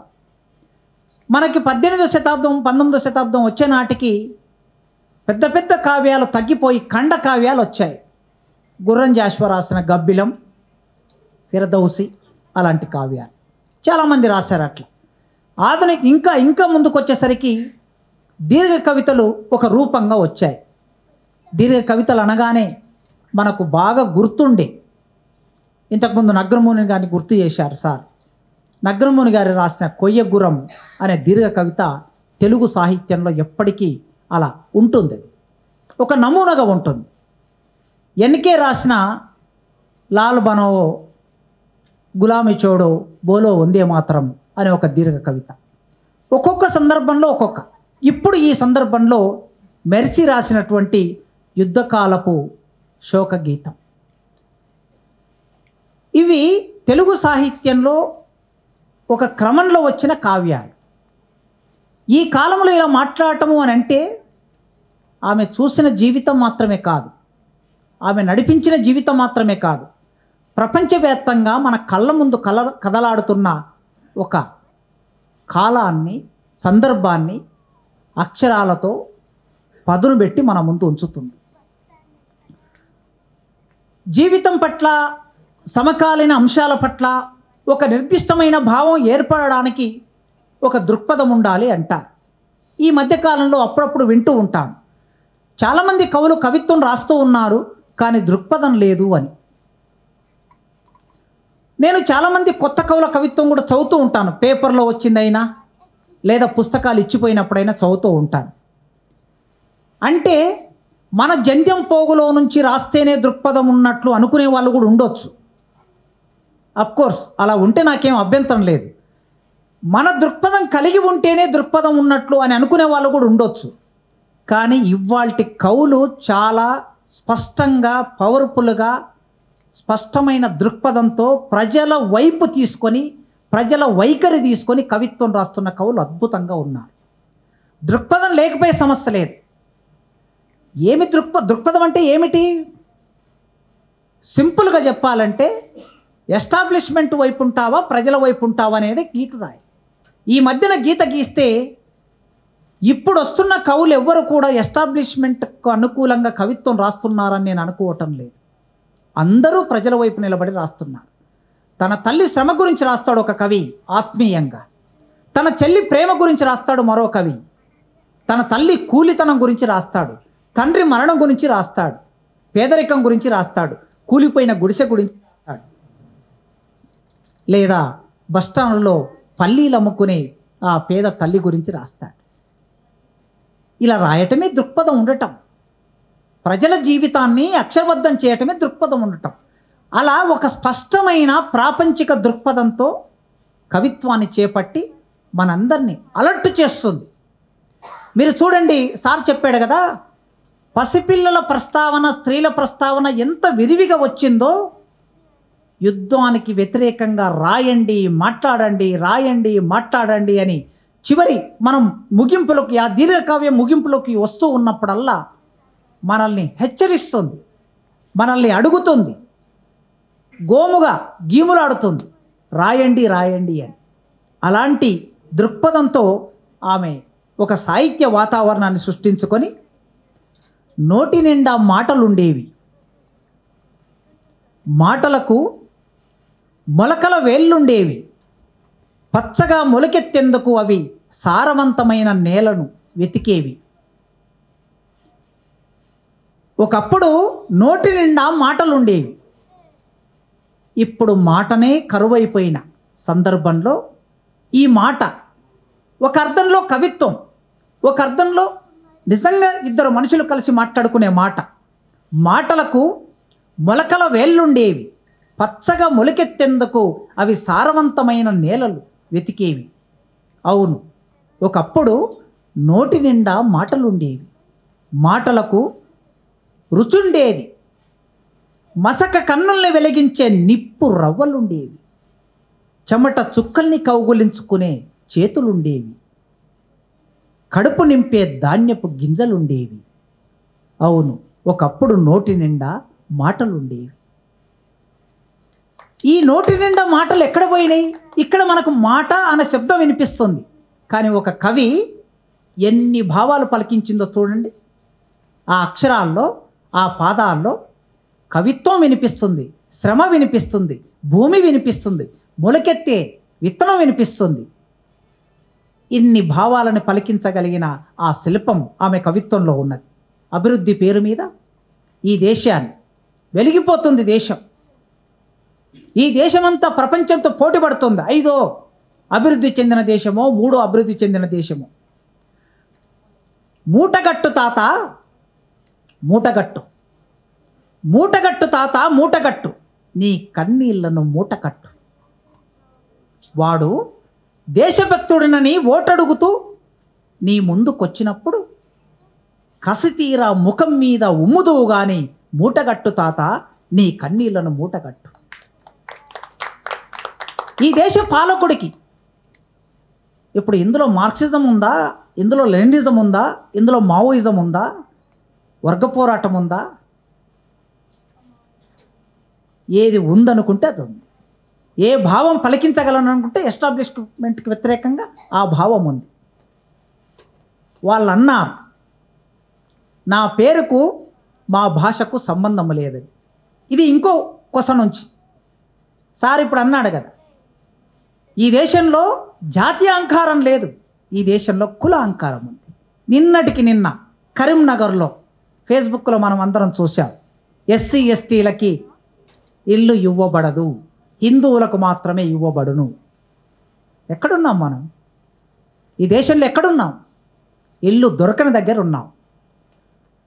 పేరు, మనిషి పేరును బట్టి ఆ మనిషి ఆలోచనను, మనిషి పేరు బట్టి ఆ మనిషి మతాన్ని, మనిషి పేరు బట్టి ఆ మనిషి ఆచరణను. సోషల్ మీడియాలో ఆమెను ఎంత స్క్రోల్ చేశారో మనం అందరం చూసాం. గత 5-6 సంవత్సరాలుగా ఆమె ఫోటోను పెట్టి, ఆమె తాగే నీళ్లను పెట్టి, రకరకాల సందర్భంలో ఒక కవి, ఒక కవయిత్రి మీద ఇంత దాడి జరుగుతుందంటే ఆమె అక్షరానికి ఎంత పదునుంది, ఆమె అక్షరానికి ఎంత బలం ఉంది. ఎప్పుడో రాశాడు ఆయన, దేశద్రోహం చేయని అక్షరం ఏమీ అని. ఇప్పుడు ఆమె అక్షరాన్ని చూసి భయపడుతున్నారు. ఈ దేశం అంతా మెజారిటీ మాది అనుకునేవాళ్ళు, ఈ దేశాన్ని పరిపాలిస్తున్నాం మేమే అనుకునేవాళ్ళు, ప్రపంచంలో అతిపెద్ద దేశానికి నాయకులం అనుకునే వాళ్ళు ఆమె అక్షరానికి భయపడుతున్నారంటే చూడండి. కనుక రాత్రంతా వీధులూడ్చిన సపాయి కర్మచారిణి చేతిలో కళ్ళు మూయలేని చీపురు పద్యముల గాలి మాట్లాడుతుంది. వాళ్ళక్కడ వేదాల బుల్డోజర్తో వెంటబడి మనువాద ఇనుప పాదాల కింద తొక్కేస్తున్నప్పుడు నలిగిపోతూ సుతారంగా నిట్టూర్చే నందివర్ధనపు పువ్వు నవ్వులా గాలి మాట్లాడుతుంది, గాలి మాట్లాడుతుంది. ఇలా మాట్లాడుతూ ఇప్పుడు యుద్ధం ఒక కాలపు క్రూర శిల్పం. సార్ ఎంత అద్భుతమైన వాక్యం. యుద్ధం ఒక కాలపు క్రూర శిల్పం. బహుశా ఎవరైనా నన్ను కరెక్ట్ చేయవచ్చు. ఇలా శిల్పాన్ని, శిల్పం అనే ఒక పదానికి ముందు క్రూర శిల్పం అని వాడిన కవయిత్రి, కవి ఎవరైనా ఈ సాహిత్యంలో ఉన్నారా?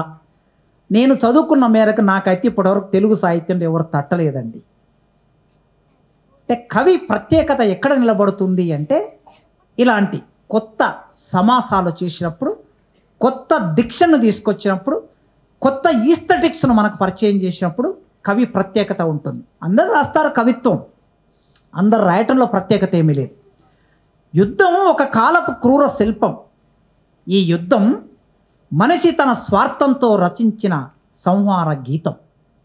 ఈ రక్తపు గీతల మధ్య, ఈ శిథిలాల మధ్య యుద్ధం ఒక అంతమొందిన కావ్యం. అది మనిషి ఆత్మపై రాసిన అసంపూర్తి శాసనం. ఈ యుద్ధం, ఈ క్రూరమైన యుద్ధం ఎవరి కోసం జరుగుతుంది? అమెరికాలో ఉండే ఒక 10-12 కంపెనీల కోసం జరుగుతుంది. ఆయుధ కంపెనీల కోసం జరుగుతుంది. వాళ్ళ ఆయుధాలు అమ్ముకున్నప్పుడల్లా ప్రపంచంలో ఎక్కడో ఒక చోట యుద్ధం జరుగుతూనే ఉండాలి. మార్కెట్ సంక్షోభంలో పడినప్పుడల్లా ప్రపంచంలో యుద్ధం జరుగుతూనే ఉండాలి. లెనిన్ పెట్టుబడిదారి విధానపు అత్యున్నత దశ సామ్రాజ్యవాదం అన్నాడు. ఈ పెట్టుబడిదారి విధానం సంక్షోభంలో పడినప్పుడల్లా ఈ పెట్టుబడిదారులు యుద్ధం కోరుకుంటారు, ఈ పెట్టుబడిదారులు ఫాసిజాన్ని కోరుకుంటారు. ఈ స్పష్టమైన అవగాహన మెర్సికున్నది.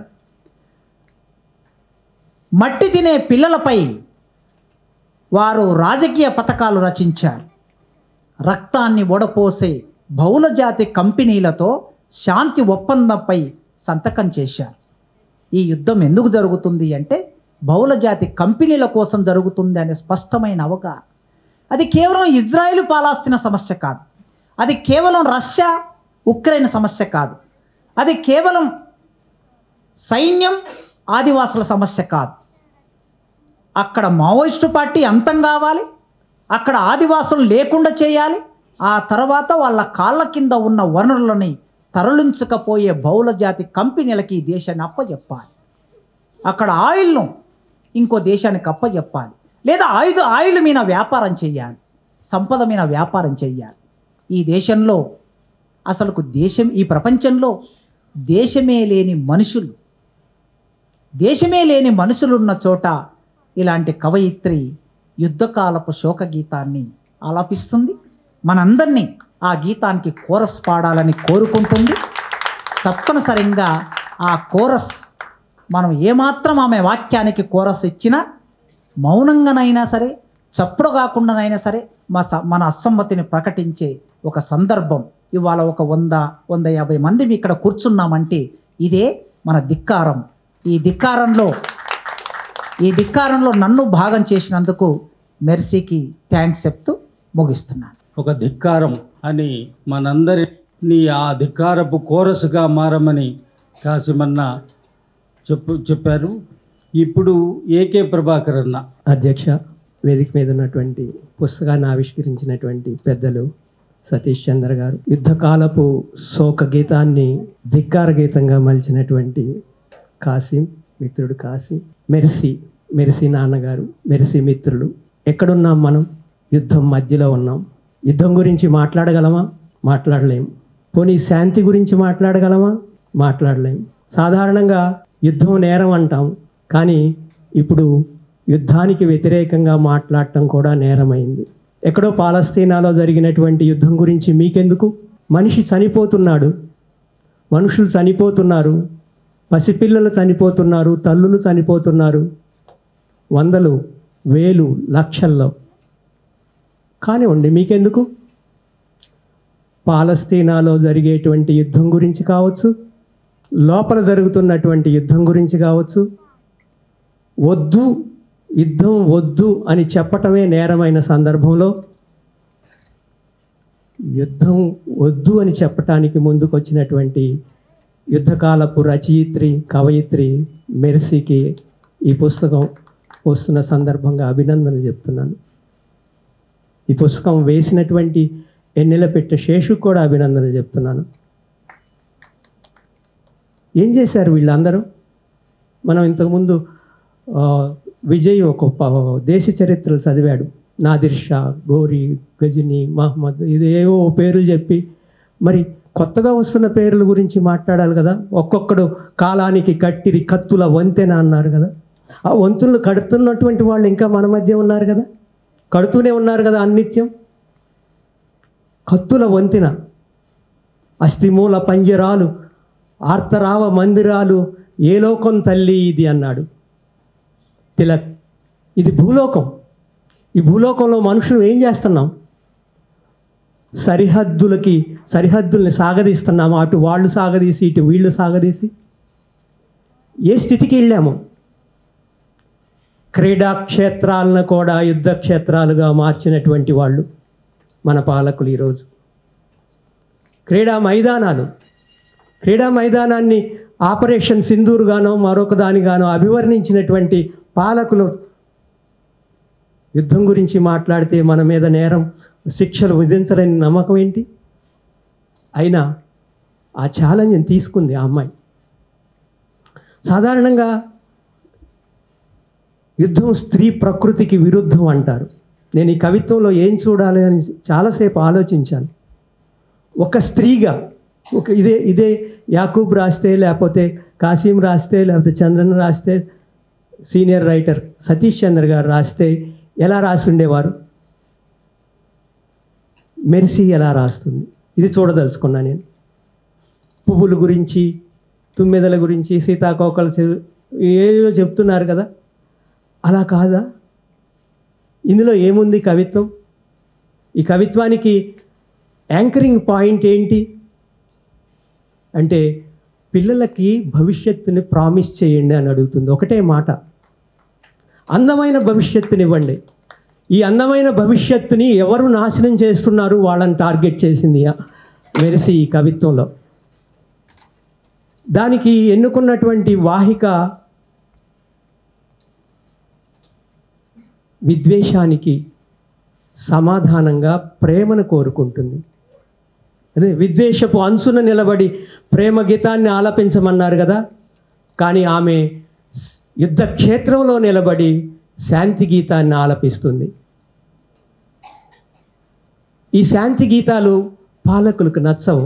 ఎందుకు నచ్చవో ఇంతకుముందు వక్తలు చెప్పారు. యుద్ధాన్ని మార్కెట్ చేసినటువంటి వాళ్ళకి శాంతి గీతం నచ్చదు. నువ్వు బషీర్బాగ్ చౌరాస్తాలో నిలబడో, లేకపోతే ఇందిరా పార్క్ దగ్గర నిలబడో యుద్ధం వద్దని అనటానికి వీల్లేదు. యుద్ధం వద్దని చెప్పేసి నలుగురు జమ కూడితే పాలకులు సహించలేకపోతున్నారు. ఎందుకు? నువ్వు పాలస్తీనా గాజాలో జరుగుతున్నటువంటి పిల్లల మారణ హోమం గురించి మాట్లాడటానికి, దాన్ని వ్యతిరేకించడానికి నీకు గొంతు ఇస్తే, నువ్వు లోపల యుద్ధం గురించి కూడా మాట్లాడతావు. రేపొద్దున ఒక అవకాశం నీకు ఇస్తే మాట్లాడకూడదు. మాటలు లేవు. ఒకచోట కవయిత్రి ఏమంటుందంటే, యుద్ధం కాలానికి అయ్యే గాయం అంటుంది. యుద్ధం కాలానికి అయ్యే గాయం. చెట్టు చిగురులో దాగిన విషం, దాగిన విషం అన్నావు నువ్వు, నేను దాచిన విషం అంటాను. దానికంటే అది దాగదు, మనం దాస్తూ ఉన్నాం అన్నమాట. మనిషి తన సొంత నీడను చంపే శాపం అని. సరిహద్దులు గీసిన వారే మన మధ్య కంచెలు కట్టారు అంటుంది. జాతి హననానికి పూనుకున్నటువంటి వాళ్ళకి శాంతి గీతాలు నచ్చవు. జాతి హననం ఏ రూపంలో అయినా ఉండొచ్చు. కులాల మధ్య విద్వేషాన్ని రేకెత్తించేటువంటి వాళ్ళకి శాంతి గీతాలు నచ్చవు. కానీ ఆమె శోక గీతం అంటుంది దీన్ని. శాంతి గీతం కూడా అనలేదు. శాంతి గీతం తర్వాత స్థాయి.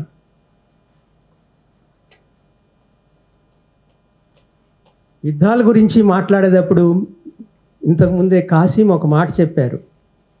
ఒకప్పుడు ఇక్కడ యుద్ధ ప్రదర్శనలు ఉండేవి, పార్టిసిపేట్ చేశాం. సద్దాం హుస్సేన్ మీద దండయాత్ర చేసినప్పుడు, దాడి చేసినప్పుడు. ఇప్పుడు యాక్చువల్లీ యుద్ధాలు ఇద్దరి మధ్య జరగవు, ఒకటే దాడులు జరుగుతాయి. పసిపిల్లల మీద దాడులు జరుగుతాయి. పసిపిల్లలు ఏం చేశారు? తుపాకీకి అడ్డొచ్చారా? వాళ్ళు హమాసా? వాళ్ళు మావోయిస్టా? ఎందుకు దాడి చేస్తున్నావు అంటే, ఇజ్రాయెల్ రక్షణ శాఖ మంత్రి అంటాడు ఒక మాట, ఆఖరి పసిపిల్లని సైతం చంపే వరకు ఈ యుద్ధం ఆగదు అంటాడు. ఎవరిచ్చారు వాడికి ఆ మాట అంటానికి? వాడికి ఎలా లభించింది? ఆఖరి మావోయిస్టు నశించే వరకు, నాశనం చేసే వరకు ఇక్కడ యుద్ధం ఆగదంటాడు మన రక్షణ మంత్రి. టైం ఇస్తారు, మార్చ్ 31, 2026 మార్చి 31కి అంతం. ఈ యుద్ధ ప్రకటనల మధ్య పసిపిల్లలను సైతం చంపుతామని చెప్పేసి చేసేటువంటి ప్రకటనల మధ్య ఆయుధ వ్యాపారి పండుగ చేసుకుంటున్నాడు.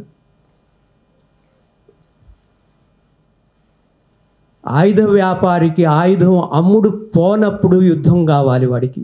యుద్ధాలు క్రియేట్ చేస్తారు. యుద్ధాలన్నీ పెద్దవాళ్ళ మ్యానిపులేషన్సే. యుద్ధాలన్నీ పాలకులు మ్యానుఫ్యాక్చరింగ్సే. సతీష్ చందర్ చాలా గొప్పగా మాట్లాడారు ఈరోజు. ఇక్కడ మెర్సీ కవిత ఒక నెపం మాత్రమే. మెర్సీ దీర్ఘ కవిత ఒక నెపం మాత్రమే. మనందరం ఇక్కడ కూడింది ఆమెతో గొంతు కలపటం కోసం. ఆమె ఒక మాట అంటది, ఆమెతో మనం గొంతు కలపటం కాదు, మీ అందరి తరపున నేను మాట్లాడుతున్నాను అంది. మీ అందరి తరపున నేను ఈ గీతాన్ని మీ ముందు ప్రస్తావిస్తున్నానంటుంది. నాకు చేత కాకపోవచ్చు సతీష్ చంద్ర గారి లాగా ఒక పెర్ఫార్మెన్స్ చేయటం, కాసిం గారి లాగా ఒక ఉద్వేగభరితమైనటువంటి ప్రసంగం చేయటం, అకాడమిక్ ప్రసంగం, ఉద్వేగభరితము అకాడమిక్ ప్రసంగం. కానీ మనందరిలోనూ దుఃఖం ఉంది. మనందరిలోనూ మనందరి దుఃఖాన్ని ఆమె మోసింది. మనందరి ధిక్కారాన్ని ఆమె మోసింది. మనందరి ధిక్కారాన్ని, నిరసనని ఆమె ఈ కవిత్వ రూపంలో వినిపిస్తుంది. అయితే ఎలా వినిపిస్తుంది? ఒక మాట అంటుంది, ఒక తల్లకిందుల ప్రపంచంలో నేరుగా నిలబడే కవిత కావాలి. ఉందా నేరుగా నిలబడే కవిత? తల్లకిందుల ప్రపంచం ఏది? అక్కడ కేవలం నిలబడగలిగింది కవిత మాత్రమే. నేరుగా నిలబడగలిగింది. చీకటిలో నదిలా పారే వాక్యం కావాలి. వాక్యం ఇలా అంటుంది, ఈవేళ నన్ను చంపగలరేమో, నాలో ఇంకొక నది ఉంది. మనందరం యుద్ధం వద్దని రాద్దామంటుంది. రాస్తాను అనలేదు రచయిత్రి. ఎక్కడ కవయిత్రి యుద్ధం వద్దని రాద్దామంటుంది. ఈ వాయిస్ అంటే యుద్ధం స్త్రీ ప్రకృతికి విరుద్ధం అన్నాను కదా. స్త్రీ ప్రకృతి ఏంటి? సున్నితత్వం. అంటే ఈ కత్వం యుద్ధం వద్దని చెప్పేటువంటి వాక్యం సున్నితంగా ఉంది. మాటలతో యుద్ధం వద్దని చెప్పలేకపోవచ్చు నువ్వు, మౌనంతో యుద్ధం వద్దని చెప్పలేకపోవచ్చు, ఒక చిరునవ్వుతో చెప్దామంటుంది. అంటే మెర్సీ నాకు గుర్తురాగానే, ఒక్కొక్కళ్ళు గుర్తురాగానే, యాకూబ్ గుర్తురాగానే ప్రేమ గుర్తు వస్తుంది నాకు, మనుషుల్ని ప్రేమగా దగ్గర తీసుకోవటం. అంటే కాసిం గుర్తురాగానే ఒక నిరసన స్వరం గుర్తు వస్తుంది. మెర్సీ గుర్తు రాగానే ఒక చిరునవ్వు గుర్తు వస్తుంది. ఆమె తన చిరునవ్వుతో యుద్ధాన్ని ఆపమని అడుగుతుంది మనం. అంటే ఒక్కొక్కరికి ఒక ప్రకృతి ఉంటుంది కదా. మనుషుల నుంచి నేను నేర్చుకుంటా, సాధారణంగా నేర్చుకోవటానికి ఇష్టపడతాను. యాకోబు నుంచి ప్రేమతత్వాన్ని నేర్చుకుంటాను. ఆయన నుంచి 40 రకాల నవ్వులు చెప్పాడు తిక్కన. 40 రకాల నవ్వులు నేర్చుకుంటాను ఆయన నుంచి. అయితే మనిషి దగ్గరైనప్పుడు నేర్చుకుంటాము, మనిషి దగ్గర కానప్పుడు ఎలా నేర్చుకుంటాము? కవిత్వం ద్వారా నేర్చుకుంటాను, నేను సాహిత్యం ద్వారా నేర్చుకుంటాను. అయితే మనిషి దగ్గరైన తర్వాత, సాహిత్యము తెలిసిన తర్వాత అప్పుడేమి నేర్చుకుంటాను? ఆ మనిషి సాహిత్యంలో కనపడుతున్నారా లేదా? అంటే మనిషి సాహిత్యం వేరు కాదు కదా. అప్పుడు అది చూస్తా నేను. ఈమె బయట ఎలా ఉంది, కవిత్వంలో ఎలా ఉంది. బయట కవిత్వంలో ఒక్కలాగా ఉండమని చూడదలుచుకుంది. అంటే బయట ఒక మాట మాట్లాడతాము, కవిత్వంలో మరొక మాట మాట్లాడతాం. బయట నవ్వుతున్నటువంటి మెర్సీ ఇక్కడ కవిత్వంలో ఏమంటుంది? ఇది చూడాలి. అంటే మనం మాట్లాడుతున్నదే, మనం కవిత్వంలో చెప్తుందే, మనం సాహిత్యంలో చెప్తుందే ఆచరణలో కూడా చూడాలి. ఆచరణ చేస్తున్నారా లేదా? ఆచరణ కానటువంటి ఎన్ని మాటలైనా చెప్పచ్చు, అప్పుడు అది అబద్ధం అవుతుంది. ఎవరు చెప్తారు అబద్ధం? కవులు అబద్ధం చెప్పరు, పాలకులు అబద్ధం చెప్తారు. ట్రంప్ అబద్ధం చెప్తాడు, మోడీ అబద్ధం చెప్తాడు, అమిత్ షా అబద్ధం చెప్తాడు. ఎందుకని? వాళ్ళు యుద్ధం చేస్తున్నారు కదా. యుద్ధం చేసేటప్పుడు మొదట మరణించేది నిజం. అబద్ధాలు రాజ్యం వెళ్తాయి. సో కవులు అబద్ధం చెప్పరు, పాలకులే అబద్ధం చెప్తారు. పాలకులు ఎందుకు అబద్ధం చెప్తారు? పాలకులు ఎందుకు జాతి హననానికి పూనుకుంటారు? పాలకులు ఎందుకు యుద్ధాలు చేస్తారు? ఎవరినైనా అట్లా దారిపోయేటువంటి ఒక వ్యక్తిని మెట్రో స్టేషనో, బస్ స్టేషన్లోనో, లేకపోతే కూరగాయల మార్కెట్లోనో నీకు యుద్ధం కావాలని అడగండి. ఎవరైనా యుద్ధం కావాలని ఎప్పుడైనా చెప్పారా? కానీ వాళ్ళను కూడా యుద్ధక్షేత్రంలోకి నడిపిస్తున్నారు ఈవేళ పాలకులు. దేని పేరు మీద? ధర్మయుద్ధం అంటున్నారు. ధర్మయుద్ధం అని కొత్త స్లోగన్ తీసుకొచ్చారు. వాళ్ళకు కావాల్సింది జాతి హననం, ఒక మతస్థుల మీద ఇంకొక మతస్థులు దాడి చేయటం, క్రికెట్ పిచ్చితో వేస్తామంటారు, కరచాలనాలు లేవంటారు. కరవాల చాలనాలు మాత్రమే ఉన్నాయి, కరచాలనాలు లేవు. కరచాలనం, ఆట ఆడుకునే వాళ్ళు కౌగిలించుకోవటము, కరచాలనం చేయటం, దాన్ని కూడా నిషేధించామే మనం. ఎవరిచ్చారు? ఎవరు ఈ భావజాలాన్ని పెంచి పోషిస్తున్నారు? ఎందుకు చేస్తున్నారు? అది ప్రధానమైనటువంటి ప్రశ్న. ఎందుకు చేస్తున్నారు? వాళ్ళు కోరుకునేది ఏంటి? వాళ్ళు కోరుకునేది ఒక మత రాజ్యం. ఫాసిస్టులు యుద్ధం చేయటానికి ముందు దేశభక్తిని పెంపొందిస్తారు. ఇందాకే సతీష్ చంద్ర ఒక మాట అన్నారు, we have pen names and we have gun names అని. యుద్ధానికి మరో పేరు దేశభక్తి, ఫాసిజానికి మరో పేరు దేశభక్తి. నువ్వు గనక యుద్ధం వద్దు అన్నావంటే నువ్వు దేశద్రోహి అంటారు. దేశద్రోహి అని స్టాంప్ పడిన తర్వాత నిన్ను ఎన్నాళ్ళైనా జైల్లో వేయచ్చు, దానికి ఏమి లెక్కలేదు. 5 సంవత్సరాలు, 6 సంవత్సరాలు, 7 సంవత్సరాలు. గొప్ప స్కాలర్, ఇవేళే పేపర్లో చదివాం, రామచంద్ర గుహ రాసినటువంటి ఆర్టికల్. గొప్ప స్కాలర్ 5 సంవత్సరాల నుంచి దాని మీద ఏంటి ఛార్జ్ షీట్ ఉండదో, ఏమీ ఉండదో, అట్లా మగ్గుతూ ఉంటారు. దాని పేరు ఉప. ఇట్లా స్టేజ్ దిగి వెళ్ళిన తర్వాత మెర్సీనో నన్నో సతీష్ చంద్ర గారిని తీసుకెళ్ళరు. ఆయన ఒక నవ్వు నవ్వి ఆయన భయపెడతారు. తీసుకుపోవచ్చు. ఏంటంటే ఉప ఏంటంటే ప్రివెంటివ్, అంటే నువ్వు దేశాన్ని నాశనం చేసి దేశాన్ని విధ్వంసం చేస్తావనేటువంటి ఒక ఆరోపణ చేసి ఏ ఆరోపణ లేకుండా కూడా జైల్లో పెట్టచ్చు. కావాలంటే నా ఇంట్లో నా కంప్యూటర్లో పెగాసస్ ద్వారా ఒక క్రిమినల్ లేకపోతే ఏదో ఒకటి పెట్టి, ఎక్కడి నుంచి వస్తున్నాయి మీకు తెలుసా లేదా? అయిపోయింది. ఆపేనా? కంక్లూడ్ చెయ్యి, ఎక్కడో చోట చేయాలి కాబట్టి చేస్తాను. అయితే ఇవన్నీ చూస్తూ ఉండగా ఒక మాట, పిల్లలు ఉన్నారన్నారు కదా, పిల్లలతో పాటు తల్లులు కూడా ఉన్నారు ఇందులో. మూసిన తలుపుల వెనక ప్రతి తల్లి రాత్రి ఒక ప్రార్థన చేస్తుంది, నా పిల్లవాడు కనీసం స్వప్నంలోనైనా బుల్లెట్ లేని ప్రపంచాన్ని చూడాలని. ఇది కోరుకుంటుంది రచి కావ్య. పిల్లలు బుల్లెట్ లేని ప్రపంచాన్ని చూడాలని కోరుకుంటూ తల్లి ప్రార్థన చేస్తుంది, కానీ ఆ తల్లే లేకుండా పోతుంది. ఎప్పుడో ఒకరోజు ఒక మాట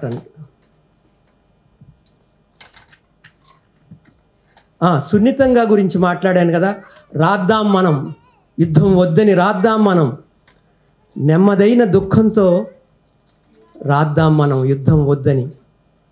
ఒక బాణం తాకినట్టు కాదు, ఒక నెమలి కన్నీరు జారినట్టు అంత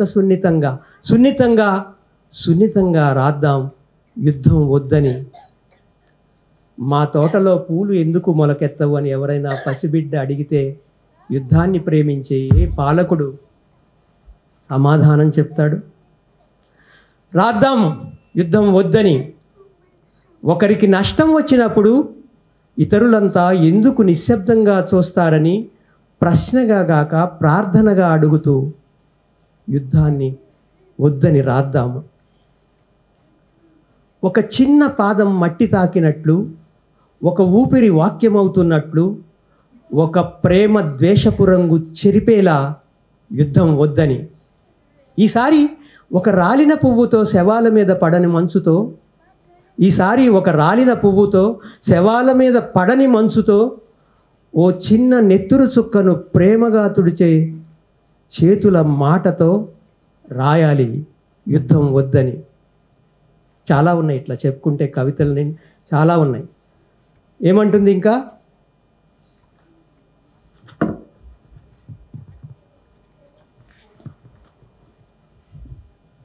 తల్లుల గుండె ఎలా ఉంటుందో తెలుసు కదా, మాతృ హృదయాన్ని ఆమె అట్లా తర్జుమా చేసింది. ఆ పదం పెద్దగా ఉంటుంది కదా, మాతృ హృదయం అనకుండా తల్లుల గుండెతో, పిల్లల కలలతో, శవాల మధ్య మిగిలిన మన శ్వాసలతో ఓ సత్యాన్ని రాద్దాం ఇప్పుడైనా యుద్ధం వద్దని. ధిక్కారంగా, ధైర్యంగా, మౌనాన్ని బద్దలగొట్టే అక్షరాలతో రాయాలి యుద్ధం వద్దని. ఓ కాలాన్నే తాకిన తిరుగుబాటుతో రాస్తున్న యుద్ధం వద్దు. పిల్లలు ఉండాలి, పాటలు ఉండాలి, ప్రేమ ఉండాలి. చాలు ఈ యుద్ధపు ఆటలు అంటుంది ఆమె. నగరపు మధ్యలో నిలబడే యుద్ధ ట్యాంకుకి బదులుగా ఒక చెట్టు ఉండాలి అంటుంది.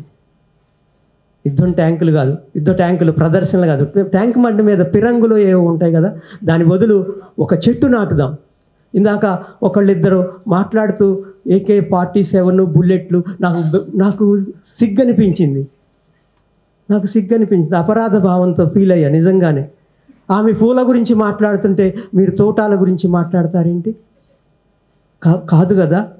సో సర్నేమ్స్ తీసేసేయాలి ఇప్పుడు. కానీ సర్నేమ్స్తోనే వాళ్ళు అక్కడ చిన్నప్పుడు ఆర్యులు యుద్ధ ప్రియులు అని చెప్పేసి ఎక్కడ అన్నారు.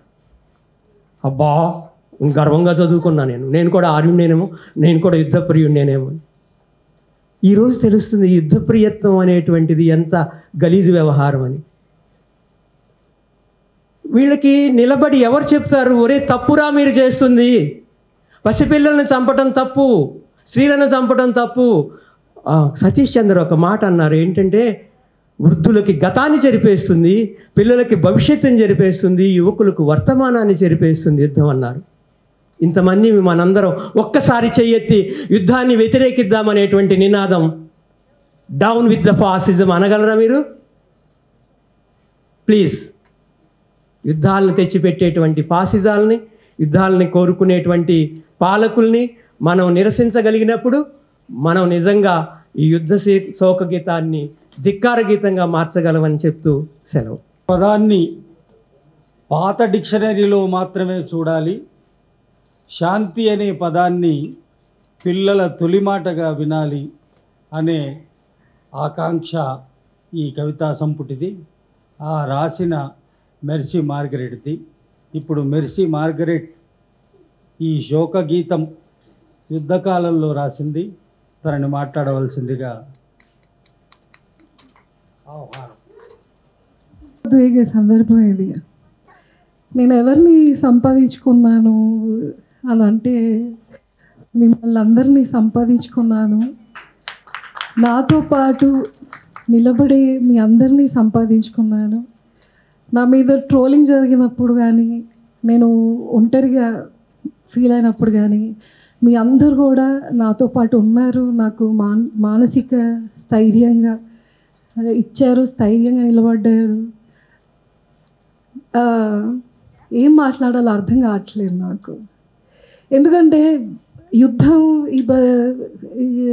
ఆ సన్నివేశాలు అవన్నీ చూస్తూ ఉన్నప్పుడు నిజంగా దుఃఖం వచ్చింది. అది పాలస్తీనా మీద నుంచి భారతదేశం వరకు పాకిన తర్వాత ఇంకా దుఃఖం వచ్చింది. ఎవరిని తిట్టలేని పరిస్థితి. నా క్లోజ్ ఫ్రెండ్సే యుద్ధం జరగాల, రేషనల్గా థింక్ చేసే వాళ్ళే యుద్ధం జరగాలని మాట్లాడుతున్నప్పుడు వాళ్ళతో మాట్లాడాలంటే కూడా నాకు భయం వేసింది. అంటే నేను ఇంతవరకు వీళ్ళు ఇంత మంచి వాళ్ళు కదా, ఇంత రేషనల్గా ఆలోచిస్తున్నారు కదా, ఇంత మానవత్వంతో ఉన్నారు కదా అని అనుకున్న నా ఫ్రెండ్సే ఫేస్బుక్లో బయట కనిపించినప్పుడు నాకు వాళ్ళని ఎలాగ ఎదుర్కోవాలో అర్థం కాలేదు. ఏం కోరుకుంటున్నాం మనం అని. మా ఇంట్లో ఈ చిన్నపిల్లలు ఉన్నారు కదా, వాళ్ళని చూసి ఇంకా భయం వేసింది. రేపు పొద్దున వాళ్ళు ఈ దేశంలో ఎలాంటి పరిస్థితుల్లో ఉండగలరు అని. ఆ అమ్మాయి నిన్న అన్ని రన్స్ కొట్టి గెలిపిస్తే ఆమెకి ఇష్టమైన దేవుడిని ఎవరినో ఆమె ప్రకటించుకుంటే కూడా ఆ అమ్మాయి మతాన్ని బట్టి ఆ అమ్మాయిని ట్రోలింగ్ చేసే పరిస్థితుల్లో మనం బ్రతుకుతున్నాం ఈ దేశంలో. ఊరికేనే ఇక్కడ అమ్మాయి అయి ఉండి, అంటే ఆ అమ్మాయి క్రికెట్లో అంత చేసినా కూడా ఇంకా యుద్ధం చేయాల్సిన పరిస్థితే కదా. సో ప్రపంచాల మధ్య యుద్ధం నుంచి మనుషుల మధ్య యుద్ధం వరకు కూడా ఈ యుద్ధ కాలంలో ఎంత భయాల మధ్య బ్రతుకుతున్నాం మనందరూ. మీరు ఎప్పుడైనా మీ పక్కింటి వాళ్ళని ముందంత ప్రేమించగలుగుతున్నారా? మేము ఆ బస్తీలో ఉన్నప్పుడు నాకు ఇంకా బాగా గుర్తు, మా క్రిస్మస్ పండగ అంటే ముస్లింలు, హిందువులు ఎవరు అందరూ చర్చిలో ఉండేవాళ్ళం. మేము పీరీల పండగ అంటే మేము కూడా వెళ్ళేవాళ్ళం పీరీల పండగకి. ఇంకా వేరే హిందువుల పండుగలు ఏమైనా అందరం కలిసి చేసుకునేవాళ్ళం, దసరా ఇవన్నీ. ఇప్పుడు అలాంటి వాతావరణం మీరు మీ చుట్టుపక్కల చూడగలుగుతున్నారా? ఎక్కడ నిలబడుతున్నాం మనం? ఏమైపోతున్నాం? ఇవన్నీ పక్కన పెడితే అట్లీస్ట్ నేను కన్నీళ్ళు గార్చేదానికి కూడా ఒక స్థలం వెతుకోవాల్సిన పరిస్థితుల్లో కవిత్వమే నాకు ఆశ్రయం ఇచ్చింది. నేను ఎందుకు ఈ పుస్తకం రాశాను? ఈ పుస్తకం నాకు ఓ బుల్లెట్ తగిలిన వ్యక్తి తాలూకా రక్తపు ముద్ర.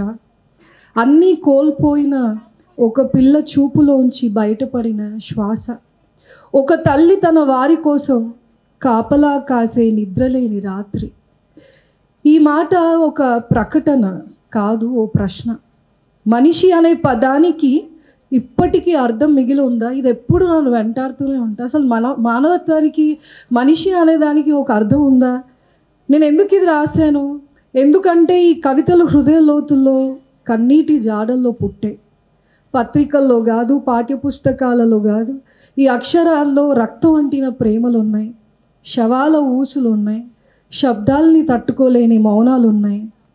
వాళ్ళు బాంబులేసి గెలిపించాము అని అనుకుంటున్నారు, కానీ నేను పదాల్ని నిలిపే ప్రయత్నం మాత్రమే చేస్తున్నాను. నేను ఏం చేయలేను కాబట్టి. వాళ్ళు రక్తాన్ని పగలా చూస్తున్నారు, కానీ నేను ఆ చీకటిలో కూడా ప్రేమను వెతుకుతా ఉన్నాను. ఒక్కటంటే ఒక్క ప్రేమ దీపం వెలిగించలేమా మనం? కరోనా టైంలో కంచాలు పట్టుకొని శబ్దాలు చేయమంటే రోడ్లో మా నాన్న కూడా కొట్టమన్నాడు మమ్మల్ని. అదో దేశభక్తి. బయట వచ్చి క్యాండిల్ వెలిగించండి అనగానే వెలిగించేసాం మనం, అదో దేశభక్తి. కానీ యుద్ధం వద్దు అని ఒక దీపం వెలిగించగలిగామా మనం? ఒక అద్దం, ఒక గట్టు ఈ పుస్తకం ఏంటంటే, నాకు కవిత్వం ఒక బుల్లెట్ కాదు, కానీ అది కాలిన గడ్డపై ఒక తడిచిన పువ్వుగా మిగిలిపోవచ్చు. ఈ యుద్ధ గీతాల మధ్య ఒక శాంతి పిట్ట తన గూటిని వెతుక్కుంటూ ఉండొచ్చు. ఈ యుద్ధకాలపు శోక గీతం రావడానికి నాకు ఇక్కడున్న చాలామంది సహాయపడ్డారు. నా ప్రియమిత్రుడు క్రాంతి ఈ పుస్తకాన్ని చేయడానికి నాకు ఎంతో సహాయపడ్డాడు. చందు శివన్న నాకు చాలా సంతోషంగా ఉంటుంది. నేను ఎంత అంటే కైండ్ హార్టెడ్ పీపుల్ అందరూ నా చుట్టుపక్కల ఉన్నారు. వీళ్ళందరూ నన్ను భయం లేకుండా బతకగలిగే ఒక పరిస్థితిని, ఒక వాతావరణాన్ని కలిగిస్తారు. మీరు అందరు వచ్చారు చూడండి ఇవాళ. ఇది నేను ఎప్పటికీ గుర్తుంచుకుంటాను. మీ అందరినీ సంపాదించుకున్నానని గుర్తుంచుకుంటాను. మీ అందరూ అంటే నా కుటుంబం ఏదంటే మీ అందరూ నన్ను మీ కుటుంబంలో ఒక భాగంగా మీరు తీసుకున్నందుకు, నన్ను యాక్సెప్ట్ చేస్తున్నందుకు థ్యాంక్ యూ సో మచ్. అలాగే నేను పిలవగానే వచ్చారు Satish Chandra sir, thank you so much. పొద్దున నుంచి పాపం సాయంత్రం వరకు చాలా బిజీ ఉన్నారు. అయినా కూడా సార్ని వినడం నాకు చాలా ఇష్టం. నేను ముందు కవి సంఘం నుంచి కూడా సార్ మాట్లాడేప్పుడు ఒక ఇన్సైట్ఫుల్ థాట్ ఉంటాయి కదా. ఇప్పుడు ఇది ఒక క్లాస్ యాక్చువల్గా సార్ మాట్లాడింది, మీరు సరిగ్గా అర్థం చేసుకోగలిగితే. సో పిల్లగానే వచ్చినందుకు thank you so much sir. అట్లనే యాకూబ్ సార్, నేను ఎవరో తెలియదు, ఏం రాస్తానో తెలీదు, కానీ నన్ను చాలా ఎక్కువ నమ్మాడు ఆయన. పాపం చాలా బోల మనిషి. నేను ఫస్ట్ టైం స్టేజ్ ఇచ్చేప్పుడు నేను ఎక్కడో దాక్కున్నా.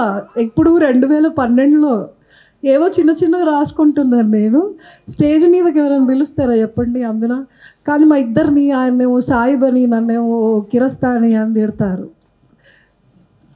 అయితే అయినా కూడా నన్ను ఎంతో ప్రేమగా కవి సంగమం నుంచి కూడా నన్ను ఆయన ప్రోత్సహిస్తూ వస్తున్నారు. ఇవాళ అధ్యక్షుడిగా ఉండడానికి కూడా అంగీకరించినందుకు యాకూబ్ సార్కి థ్యాంక్ యూ. అలాగే కాసిం సార్, కాసిం అన్న యూనివర్సిటీ ప్రిన్సిపల్గా ఉండడం పక్కన మా అందరికీ కూడా అన్న ఒక 2 మాటలు మేము రాసిన దాని గురించి మాట్లాడితే చాలు అని అనిపిస్తుంది అనమాట. అంత చక్కగా, అంటే మాట్లాడుతూ ఉంటే అలా కూర్చొని వింటూ ఉండొచ్చు, అంత చక్కగా మాట్లాడతారు. క్లాస్ అంటే ఇక మనకి తెలియని విషయాలు కూడా చాలా స్పష్టంగా నాలాంటి దానికి కూడా అర్థమయ్యేట్టుగా మాట్లాడగలిగేటువంటి వ్యక్తి. అంత బిజీ షెడ్యూల్ ఉన్నా కూడా అన్న ఒప్పుకొని వచ్చినందుకు థ్యాంక్ యూ సో మచ్ అన్న. ఇంకా ఏకే ప్రభాకర్ సార్, వయసుతో పోటీ పడుతూ ఉంటారు సార్. యువకుల కన్నా ఎక్కువ యువరక్తంతో దూకాలనే ప్రయత్నం, మమ్మల్ని అందరినీ కూడా యూత్ని ఎంకరేజ్ చేయడానికి ఎప్పుడు ముందుంటారు. ఏం రాస్తున్నామో చాలా కీన్గా అబ్జర్వ్ చేస్తూ ఉంటాడు సార్. అదేవిధంగా శివన్న నా ఫ్రెండ్, నాకు చాలా ఆత్మీయ మిత్రుడు. కాంతి, శివన్న వీళ్ళు ఈ పుస్తకం వచ్చే వరకు కూడా నా వెనకల ఉండి నన్ను ప్రోత్సహిస్తూ నడిపిస్తూ వచ్చారు. ఇంక ఇక్కడ మీరు వచ్చిన అందరికీ శంకర్లు కన్నా vice chairman Telangana minority corporation అన్న వచ్చారు, నాలేశ్వరం శంకర్, మా జాన్ అడగగానే పర్ఫార్మెన్స్ ఇచ్చాడు. అలాగే మా బత్తిని, సతీశ్రావు, అఫ్రీది కనబడి వాళ్ళు. అలాగే మా పాస్టర్ గారు వచ్చారు, ఇవాళ మాతో పాటు ఉన్నారు, ప్రవీణ్ గారు. అయితే ఈ పుస్తకం రావడానికి ఇంకా ముఖ్య కారణం ఎవరు అంటే శేషు కొర్లపాటి, ఎన్నెలపిట్ట పబ్లికేషన్స్. శేషుకి చాలా థ్యాంక్స్. నేను ఇది ఎవరితో వేయించాలా అని అన్నప్పుడు శేషు గుర్తొచ్చాడు నాకు. అడగంగానే ఒప్పుకున్నాడు వేయడానికి. అలాగే సంజన నా స్టూడెంట్, చాలా చిన్నది పాపం, ఆయన వచ్చింది చాలా దూరం నుంచి. అది వదిలేస్తే నా ఫ్రెండ్ నెల్లూరు నుంచి వచ్చాడు, అగస్టస్ అన్న రాజమండ్రి నుంచి వచ్చారు, ఎక్కడెక్కడి నుంచో వచ్చారు, వైజాగ్ నుంచి వచ్చారు. ఇవి నేనేం చేయలేను, నేను ఎలాగ ఈ ప్రేమను తీసుకోవాలో కూడా నాకు తెలీదు. మా రాకేష్ వారం రోజుల ముందు నుంచే మొదలుపెట్టాడు పుస్తక ఆవిష్కరణ అని. ఇంకా అందరి పేరున నేను థ్యాంక్స్ చెప్పాలి మీ అందరు చూపించిన ప్రేమకి. హెచ్సియు అంత దూరం నుంచి తమ్ముళ్ళు వచ్చారు, ఉస్మానియా యూనివర్సిటీ నుంచి వచ్చారు. మీరందరూ నన్ను మీ ఇంట్లో వాళ్ళగా కాపాడుతూ నన్ను హత్తుకుంటున్నందుకు మీ అందరికీ థ్యాంక్ యూ సో మచ్. ఈ రాత్రి మీ అందరు కూడా ఈ యుద్ధ గీతంతో నాతో పాటు నిలబడి నాతో పాటు మీ అందరూ ఉన్నందుకు, యుద్ధం వద్దని మీరు అందరూ కోరుకుంటున్నారని నేను గట్టిగా నమ్ముతూ, ఇంతమంది మధ్యలో ఇక్కడ కొద్ది మందిగా మనం కూర్చున్నాం కదా, ఇవన్నీ మన పిల్లలకు కూడా మనం ఇళ్లలో నేర్పిస్తామని, అట్లీస్ట్ మన పిల్లలతో ఈ విషయాలైనా మాట్లాడతామని నేను ఈ ఆడిటోరియం వచ్చినందుకు తెలంగాణ భాషా సాంస్కృతిక శాఖ వారికి కూడా ధన్యవాదాలు తెలియజేస్తూ thank you so much. Thank you.